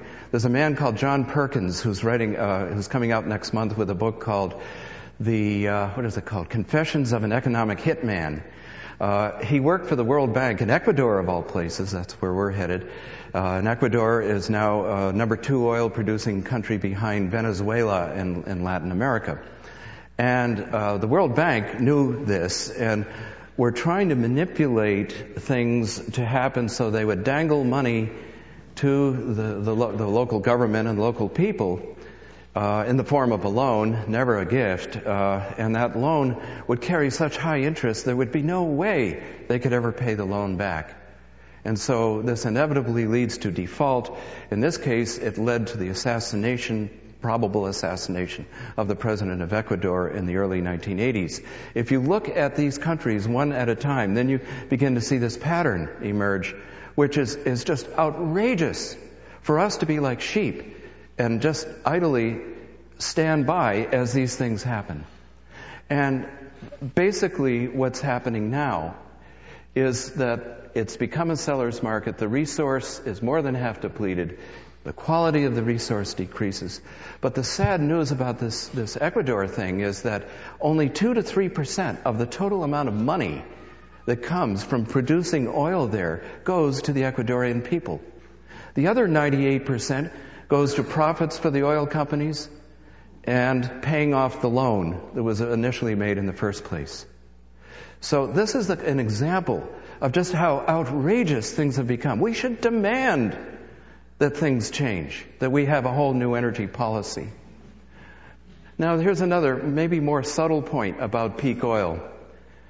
An exponential increase in consumption, and right now it's 4 to 5% per year worldwide, is insensitive to underestimates of the supply. So some people will say, oh, well, there's plenty of oil left in the crust of the earth. Some of the oil companies are kind of keeping secret their reserves, which they'll tap when things really get tough and more expensive. In other words, maybe there's twice the amount of oil in the earth than we thought there was. Well, any graduate or any freshman calculus student could figure out what the doubling time of a resource is or a resource depletion is as a function of how much there is left in the crust of the earth. And it turns out that we could extend the supply of oil in the earth, if there were twice as much oil, by another 15, 16 years. You know, give me a break. Here we are in one greedy glut, wringing this lifeblood out of the crust of the earth within a matter of a century, between the years 2050 and 2150. We can't keep going on this way. I can't believe what's actually unfolded on this planet versus the idealism that I brought to it during the 1970s, when I thought the environmental movement would take over enough, at least, to educate government officials and and places like the Department of Energy to do the necessary research and development to lead to a clean and sustainable energy economy. And just the opposite happened. SUVs, an administration made of oil people, and this incredible imperialism that's unfolding that's just blowing my mind. We are hitting the wall in the supply of oil. At current rates of consumption, most of the oil will be gone by 2050. And by the way, it's not only oil. I'm listing some other things too. We are near peak production worldwide, not only in oil, but in water, wood, topsoil, natural gas. The fisheries, we're already on the downhill slope of that one. So you can begin to get the picture. We're now at the peak of grandiose consumption of the most basic resources in the earth. Now, in the new energy movement, our main focus will be on the energy question. But we're going to be looking at some of these other questions too, to try to understand and model our future so that we can have a truly sustainable future. Regardless, we must radically change our policies. We need to get beyond the obfuscation and the confusion and the spin that accompanies these things. I hear rhetoric, wonderful rhetoric, coming now once again from Al Gore, now that he's out of political office, and other people talking about that we need a renewable energy economy. We need to replace oil. We need to replace nuclear power because of some of the dangers of nukes. Now, there's a lot of debate about that.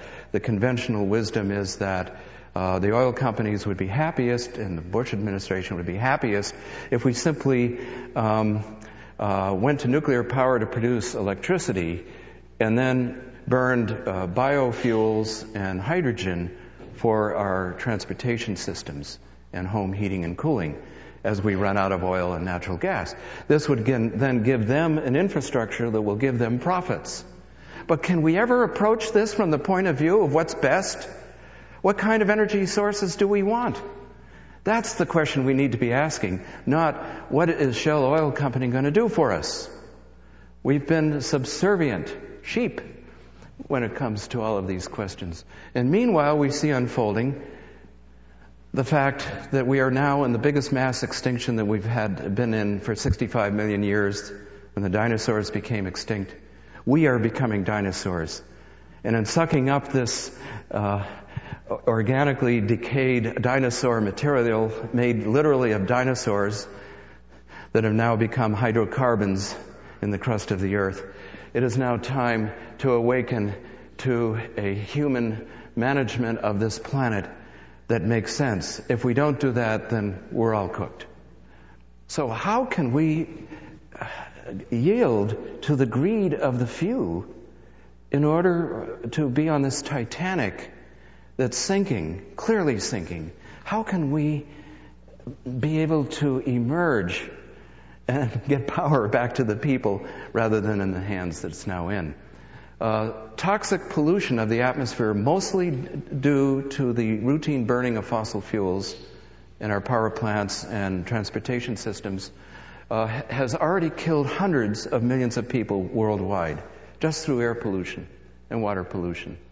We have more carbon dioxide in the Earth's atmosphere than there's been for 160,000 years, just because of the routine burning of fossil fuels. Disaster relief budgets worldwide have gone up 10 times. The heat waves in Europe last summer, the hurricane season this year, the El Nino phenomena are robust indicators that there is very little question that human activity, mostly the routine burning of fossil fuels, is what's creating these disasters. Disaster relief budgets up tenfold in the last 20 years. And we have the depletion or scarcity in the world's basic natural resources. Well, as Einstein one time said, no problem can be solved from the same consciousness that created it. So we need a new consciousness. We need to arise in our consciousness, become at least aware and educated as to what the possibilities are. And there are many, and these are just some of the solutions. We obviously are going to need to shift our energy sources from to emissionless new and renewable ones. We need to preserve, restore, and sustain our forests, grasslands, crops, waterways, and oceans. A lot of the work that Alden Bryant has done, his activism in the Earth Regeneration Society and Howard Jeter, that's the kind of work we need to have done. To have an activism, to go to the UN and convince them to have a climate treaty. We need to regenerate the biosphere of the Earth. These are the kinds of goals we need to be discussing, and why this is not happening at universities, I can't begin to fathom. Money, yeah. That's it. But we got to cut through that one. We need to develop new agricultural options such as hemp, straw, organic farming, permaculture as substitutes for chemicals and biotechnology. We need to look at the role of water for health and convert the materials economy to a 100% recycled one. In the U.S., we're 10% of the way there. We got to go the other 90%. We're going to focus on the rest of this talk this morning. And if somebody can also make me aware of the time, I am not sure how much more time. Oh, 10 minutes. Got a while. Okay, great. So the energy solutions. What are the energy solutions? And that's what we're going to focus on in my talk this morning. We certainly can improve the efficiency of our energy systems. Amory Lovins has said that without sacrificing any lifestyle change, we could improve the efficiency of energy systems by a factor of 2 with just very minor changes like in power plant systems and in gas mileage for cars. Unfortunately, Amory kind of stops there, although he does talk about traditional renewable energy. One time I ran into him. We've been colleagues for like 30 years. I've known him for 30 years.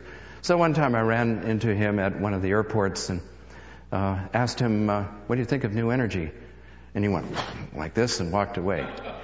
And you see, this is part of the problem, is that most scientists and environmentalists and experts are not even aware of what the possibilities are, and they gruffly resist the change. We'll get into that a little bit later. We have the conventional renewables. And I like conventional renewables, believe me, solar, wind, and so forth. But part of the problem there is, and some people have tackled this question, is that it's very materials intensive. Let's say, imagine a world with nothing but windmills and solar collectors, photovoltaic collectors. What would the cost be? What would the implications be for mining the materials required to make these collectors and manufacture them? And when you start to look at that number, it becomes staggering. We're talking about trillions upon trillions of dollars.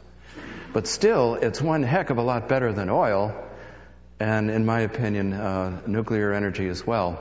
And we can discuss or debate that issue as well.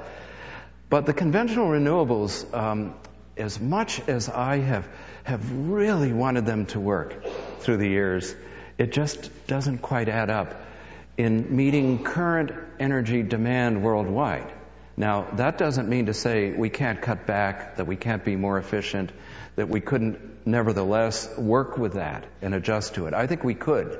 So I'm not necessarily a 100% advocate of new energy. What I am is somebody that wants to open up discussion and debate about these issues and to become educated as to what these issues are, because they're so important.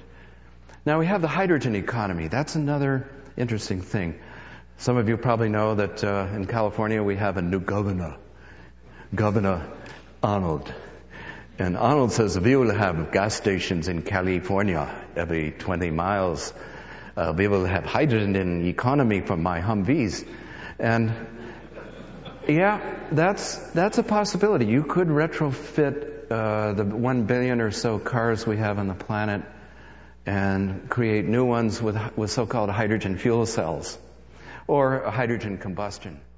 But there's so many. This is Vancouver Co-Op Radio, CFRO, 102.7 FM. We welcome those listening on the internet here in Canada, in the United States, and throughout the world at www.coopradio.org. You are listening to a special Co-op Radio program, New Energy, The Courage to Change. This is the Monday Brown Bagger. I'm Alfred Weber. You have been listening to astronaut Dr. Brian O'Leary speaking at the Conference on New Energy Alternatives in Portland, Oregon. So here we are. And Co-op Radio, located in Vancouver, is actually world-renowned. We have earned international respect for our success. We have often been used as a model for the development of other community-based radio stations. And across the world, there are people trying to keep non-commercial, non-profit radio alive and growing. And this is especially true in the case of the growing monopolization of the airwaves. You may have been reading about the case in the United States where one commercial network was able to air a documentary about one of the candidates and to force all of their affiliates to air that, which was not news, which was really political advocacy. Well, here at Co-op Radio, because we're listener-sponsored, we're only beholden to factual, truthful recording and reporting of alternatives, of political truth, of political dimensions, and political voices, and scientific voices, and cultural voices, and gender voices that do not get access to the airwaves. So we're asking you to be part of Vancouver Co-op Radio, to play a role in keeping the worldwide network of community radio strong. You remember that old saying? It comes out of, I think, the 60s, which is think globally and act locally. Well, you can act locally by becoming a member or renewing your membership here in Co-op Radio. It's very easy. And not only that, if you call right now, 604-684-8494, everyone who calls who renews their membership will get a free MP3 of this special 2.5-hour program on the New Energy Conference, at which you've heard the voices of, and will hear the voices of, Dr. Stephen Greer of the Disclosure Project, physicist Mark Cummings, Dr. Brian O'Leary, Gene Manning, the author of Angels Do Not Play This Harp, and Ton Balone on the possibilities of zero-point energy. So we're asking you to call to keep a worldwide network of community radio strong through acting locally and becoming a member of Co-op Radio or renewing your membership, 604-684-8494, and you'll get a free MP3 of this entire program. We're now going to listen to the presentation of Gene Manning, author of The Coming Energy Revolution and Energy, as well as Angels Do Not Play This Harp, who said that her goal was to make the new energy field user-friendly for the general public. So Gene Manning, who for many years lived here in the Lower Mainland. Is Gene Manning. Gene is an investigative journalist who for years has been alongside of people like Brian, talking and visiting and reporting on new energy inventors and their technologies. And Gene has a very unique capability in being able to break down these complex technical topics into digestible information that the mainstream public can assimilate. And that's why we wanted Gene to be a strong part of our early program here, so some of these technologies and inventors can be presented to everyone. So I introduce Gene Manning.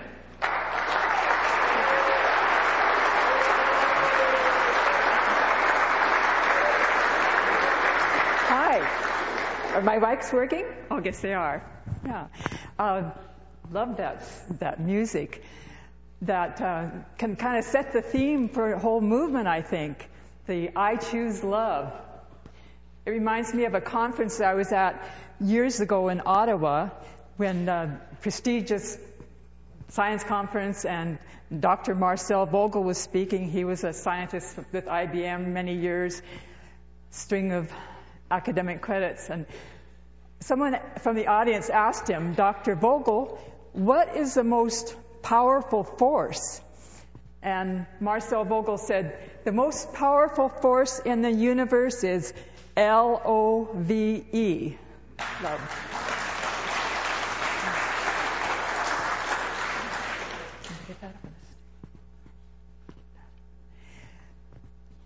I think that the work of Dr. Masaru Emoto really backs that up too. His thousands of photographs of water crystals showing that the most powerful force is some sort of a subtle energy affecting the way water crystallizes is love and gratitude. So I'm really grateful to be here, and I'm your tour guide this morning. Metaphorically speaking, we'll be flying over a huge territory because the landscape that's dotted with new energy research and development is quite vast. In fact, one inventor alone said that he feels like he's found a whole continent full of discoveries. And I find it's a really exciting time because of the beauty of this new science. I'm just a reporter. My degree is in sociology, so I don't pretend to have the technical stuff down pat. We've got engineers and physicists on the program that you can ask the technical questions. I've been looking for the big picture of where this all fits in. I'm a grandmother now. I was young when I started this, but it's for the sake of the children that we do this.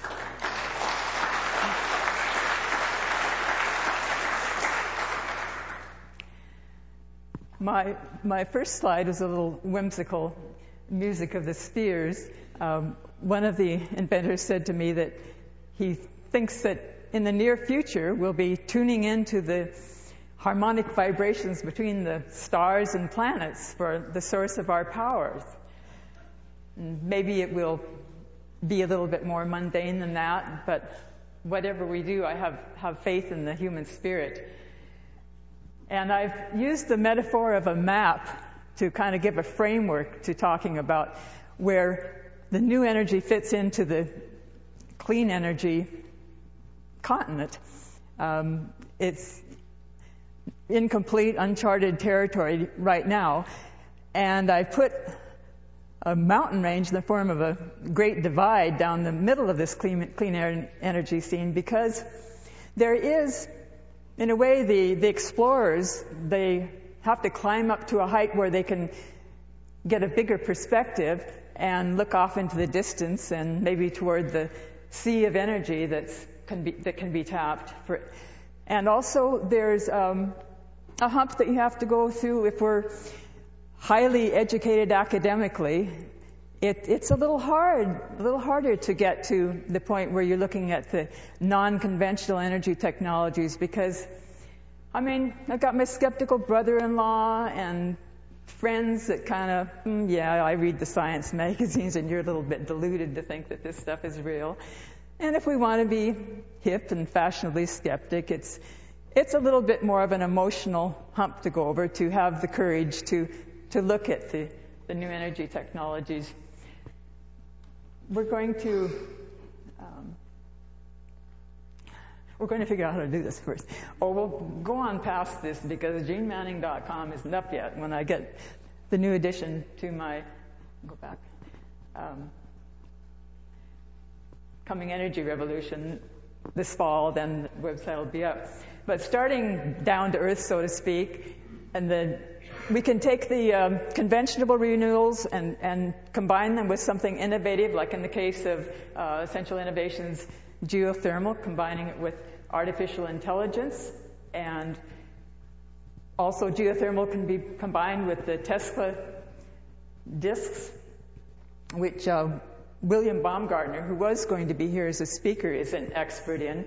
And by the way, I'm going to, because he can't be here, I'm going to devote a considerable part of this to the Victor Schauberger approach that William Baumgartner is such an expert in. I visited him a few days ago and have included some of the slides from that visit.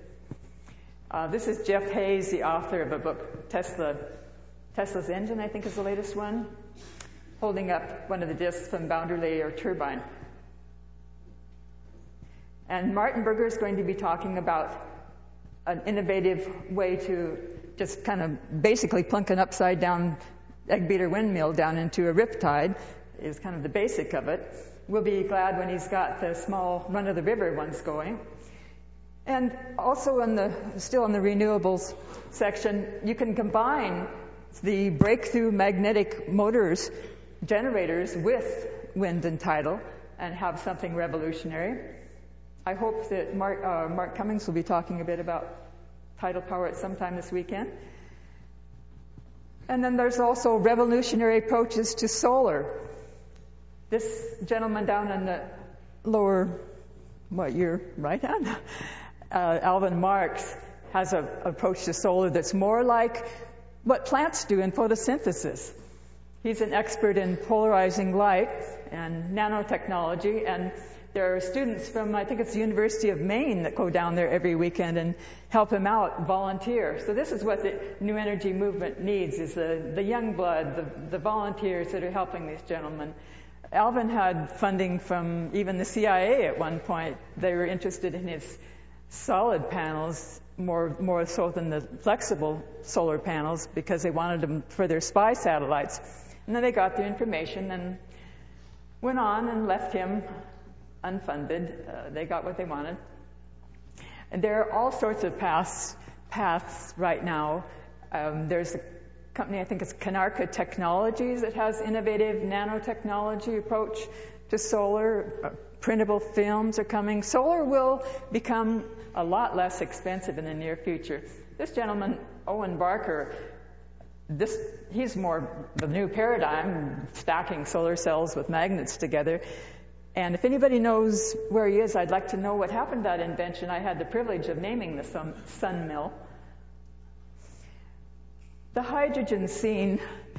I was at a conference about 2 years ago, a major hydrogen fuel cell conference. A lot of good people putting their energy into this field. But I was really, really saddened. I'd heard ahead of time that my hero, Jeffrey Ballard of Ballard Fuel Cells, had decided that we have no choice except to build thousands of nuclear power plants to get the electricity to electrolyze water into hydrogen. But just to hear him in person giving this speech to 1,000 engineers, and they're all accepting this as a reality, I couldn't handle it, because it's so unnecessary. If they would just open their eyes to the new alternatives. And that's what I call the Trojan horse, or I call it the hydronuke economy. And also another thing about hydrogen is I'll be mentioning a scientist by the name of Professor Ruggero Santilli, who has a long string of academic honors and credentials and everything, really impressive scientist. And he has on his website that combustion of hydrogen takes 5 times more oxygen out of the atmosphere than combustion of gasoline. Check it out. If that's true, we've got to really look at this seriously. I like Roy McAllister's approach with the American Hydrogen Association, a bunch of volunteers they're teaching people how to do it yourself. That approach to using hydrogen in small is beautiful. Now, blacklight power has been covered. So Brian O'Leary very ably talked about Randall Mills, so I won't really spend much time on that. Actually, I have to run through these slides really quick because we're short of time. And here we're getting into the new stuff. Hydrogen on demand.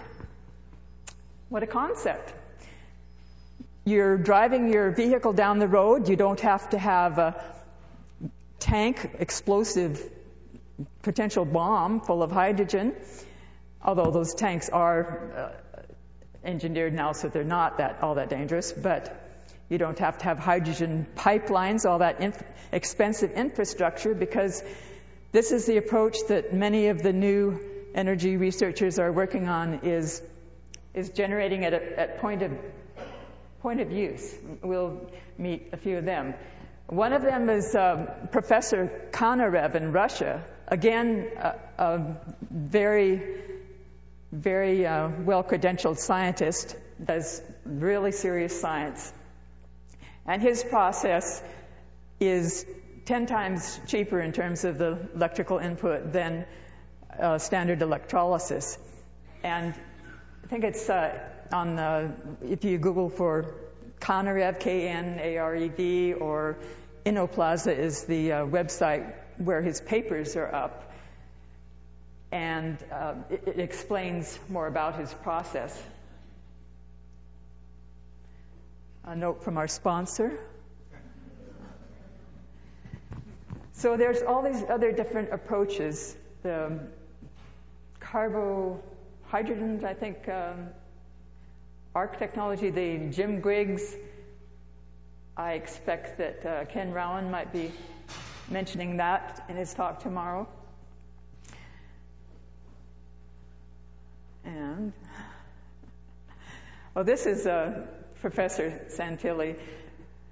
Magnagas.com is the website where you can read his papers and see his long string of credentials and check out that information about hydrogen, burning of hydrogen, taking out 5 times as much oxygen out of the atmosphere as combustion of gasoline. But his Magnagas is a revolutionary approach, and there's something about this process that does create a gas that has been tested, quite thoroughly tested, to actually put out more hydrogen through the tailpipe than it took for the combustion.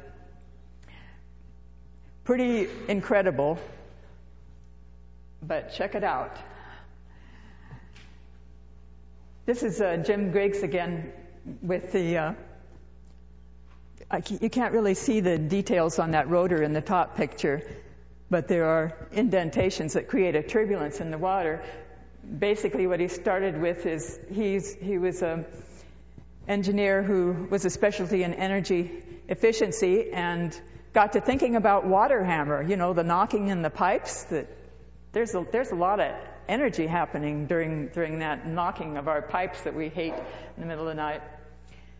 And so he created this rotor within a cylinder that creates turbulence in the water, and it seems that there's some sort of a cavitation or inward imploding bubbles taking place in there that generates heat, and so you have basically a furnace that doesn't require any fire underneath it to heat the water, so it's a lot safer. See the blue flame coming out of or it's not flame, but the blue steam coming out is quite an unusual feature of it. Again, Ken Rowan can tell us more of the technical details of that if he has time to. It was interesting about how long it takes for the establishment to get on the bandwagon, and very reluctantly too. Science magazine took some flack for even printing these articles about bubble fusion. This is some more inputting sound or frequencies and having these bubbles implode so fast that the tremendous release of energy. And Infinite Energy magazine, which Dr. Malov published and is still published, the magazine's still publishing, they were 9 years ahead of this of the established magazines, because I remember in 1995 on their cover, Dr. Roger Stringham's picture and his sonocavitation process was a featured article.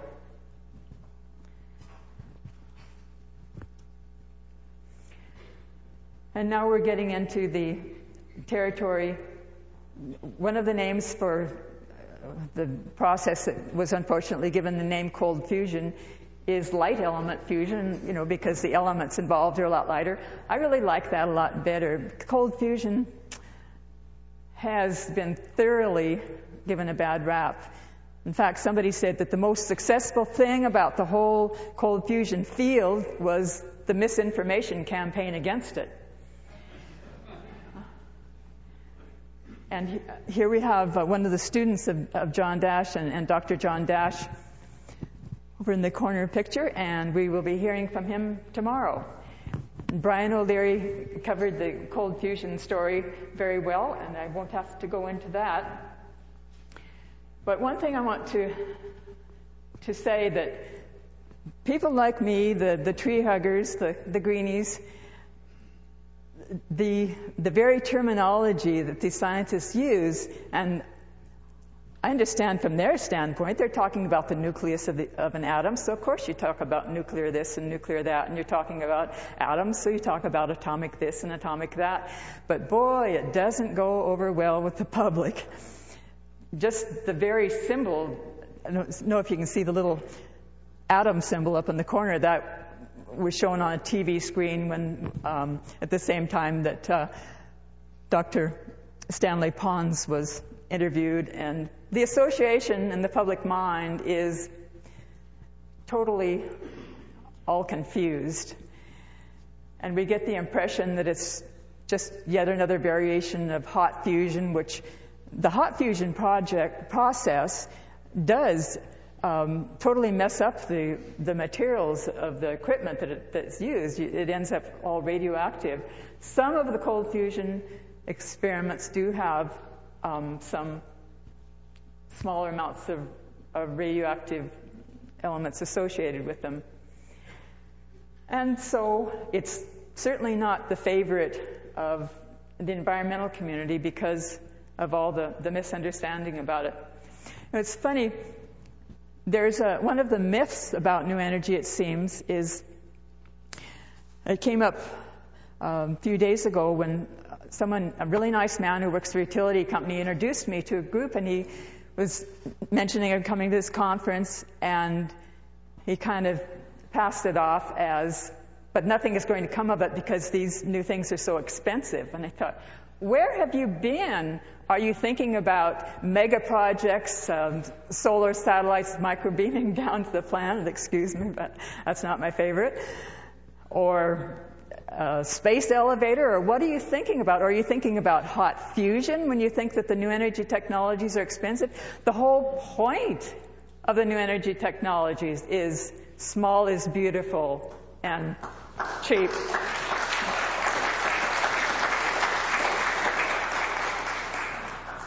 And some of the experimenters are making things out of roller skate wheels and bicycle wheels and tin foil.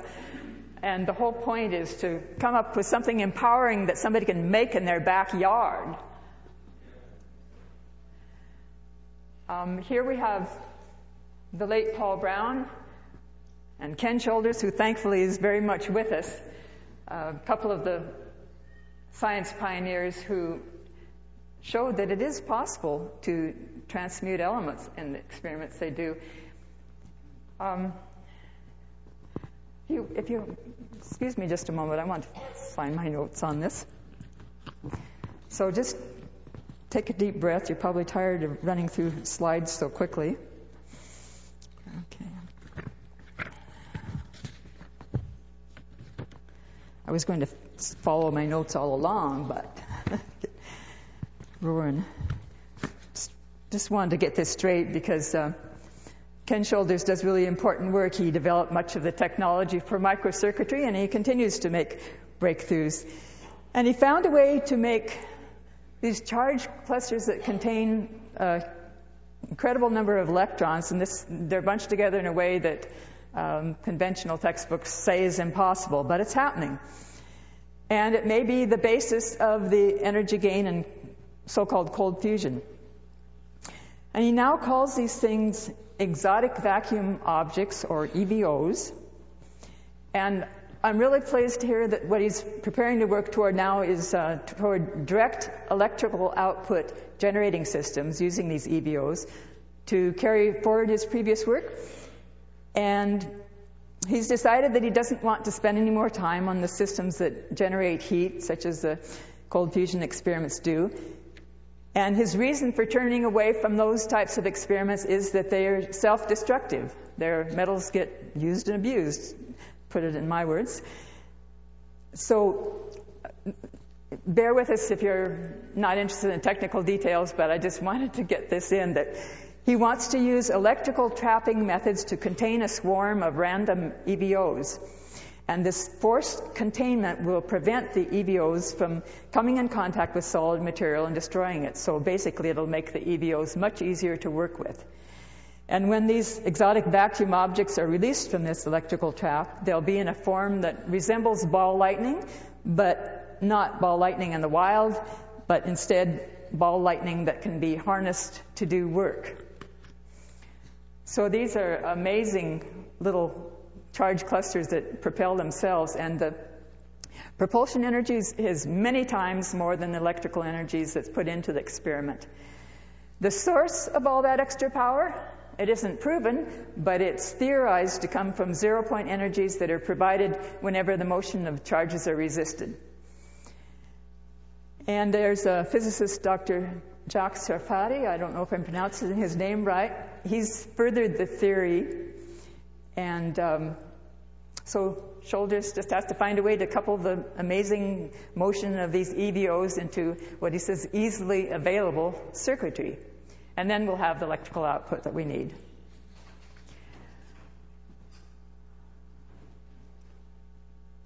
This is Ed Wall and Ken Rowan in the red at the New Energy Research Laboratory back east.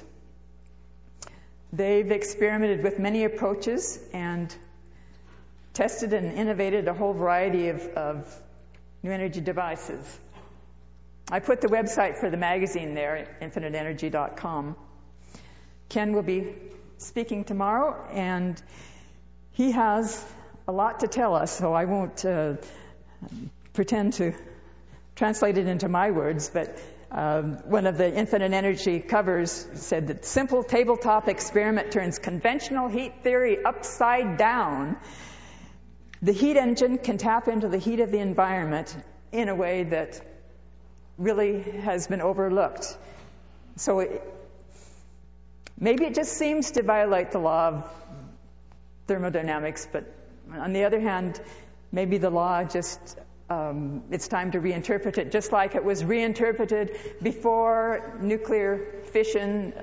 Know-it-all scientist says that's impossible, that violates the law of thermodynamics. So they had to reinterpret the law afterwards. And he says that the science to do this is known science and doesn't involve high-tech materials and doesn't involve high-tech processes. So that's good news for our small is beautiful and simple approach.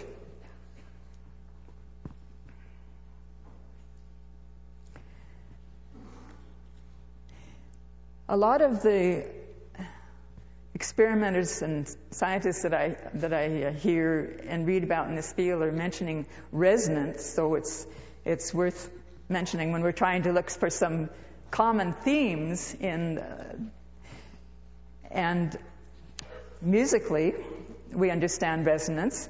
Say you strike the A note on a piano and a nearby violin tuned the A string might vibrate. But everything in nature affects everything else. That's part of the understanding that's underneath the emerging science, because we're just made up of subatomic particles that are in perpetual motion. And the speed of the motion and type of motion affects its vibratory rate of frequency. Everything has its resonant frequency. Music and sound. This is Vancouver Co-Op Radio, CFRO 102.7 FM, and listening online on the internet in Canada, the United States, and around the world, www.coopradio.org. You've been listening to author Gene Manning, author of Angels Do Not Play This Harp, and I'd like to read from just a paper called The Launching of the New Energy Movement by Stephen Kaplan. He says, quote, Manning acknowledged the suppression of these new forms of energy, yet she rallied the crowd and gave them hope in her final slide. 2 simple light switches, one turned off and one turned on.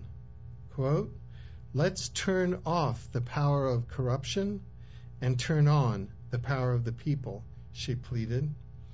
Manning proclaimed that en masse, people, unafraid of new technology, can start using small is beautiful technologies and thereby save the world.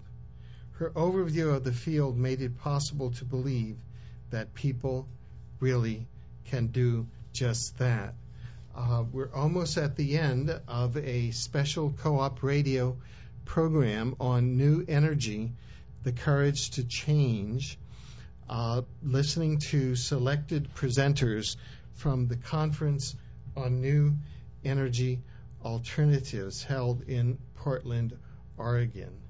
And this is that very special time of the year when we ask you, our listeners, who are the owners of Vancouver Co-Op Radio, because we are community owned, to call in and support us. And today, to share our abundance with you, when you call in to 604-684-8494 and become a member or renew your membership, you'll get a free MP3 of this special program on new energy. Now, we're a non-commercial station. We don't air commercials. Programmers do not buy their airtime. We don't rely on big corporations or government for money. We remain truly independent, grassroots, truly collective, and non-corporate. Our largest single source of funding is our listeners. We're listener-sponsored, non-commercial radio. And your membership is critical to keeping British Columbia's only independent, community-owned and operated radio station on air. And that's us, Co-op Radio, CFRO 102.7 FM, www.coopradio.org. So call now, pick up the phone, acknowledge your ownership, share in the abundance. Remember, what you give comes back 1,000-fold. Call 604-684-8494 and support us so that we can bring to you this programming for another 30 years. We'd like to remind you of a couple of websites. The website of the New Energy Movement, which put on the conference on new energy alternatives, if you'd like to pursue this further, is www.newenergymovement, all one word, .org. That's www.newenergymovement.org. And Don Norden, our fellow Brown Bagger producer and on-air host, called in with a notice of a conference taking place on the peak oil. And the website for that conference is www.communitysolutions.org. That's www.communitysolutions.org. You've been listening to a special Co-op Radio fundraising program. Many of you have called in to buy new memberships, to become members, and to renew your memberships. And we certainly want to thank you, those of you who have called in and become members and renewed your memberships. We have listened to important alternative voices, those of Dr. Stephen Greer of the Disclosure Project, Mark Cummings, the physicist, astronaut Dr. Brian O'Leary, Gene Manning, and others such as Tom Malone, whom we did not have time for today, but we will be covering in future broadcasts. And some listeners called in asking if the full presentations of the speakers will be played, and the answer is yes. We'll be playing the full presentation of the speakers at the Conference on New Energy Alternatives in coming Monday Brown Bagger programs. And if you would like to be notified and become part of the Monday Brown Bagger email list, to be notified of Monday Brown Bagger program, please send a blank email with this in the subject line Monday Brown Bagger, and send it to the following email address: info at all one word peaceinspace.com, info@peaceinspace.com, and you will receive periodic updates on coming Monday Brown Bagger programs. We're now at the end of our 2.5 hours. We want to thank all of our listeners for the support that you have given and will continue to give to us, for your interest in this important area. Together, we will bring the earth through this time into a time of new promise. My name is Alfred Weber, on behalf of Don Norden and myself and John Pranger, and Bea Bernhausen, who so graciously took your phone calls today, and the Monday Brown Bagger Collective. We wish you a wonderful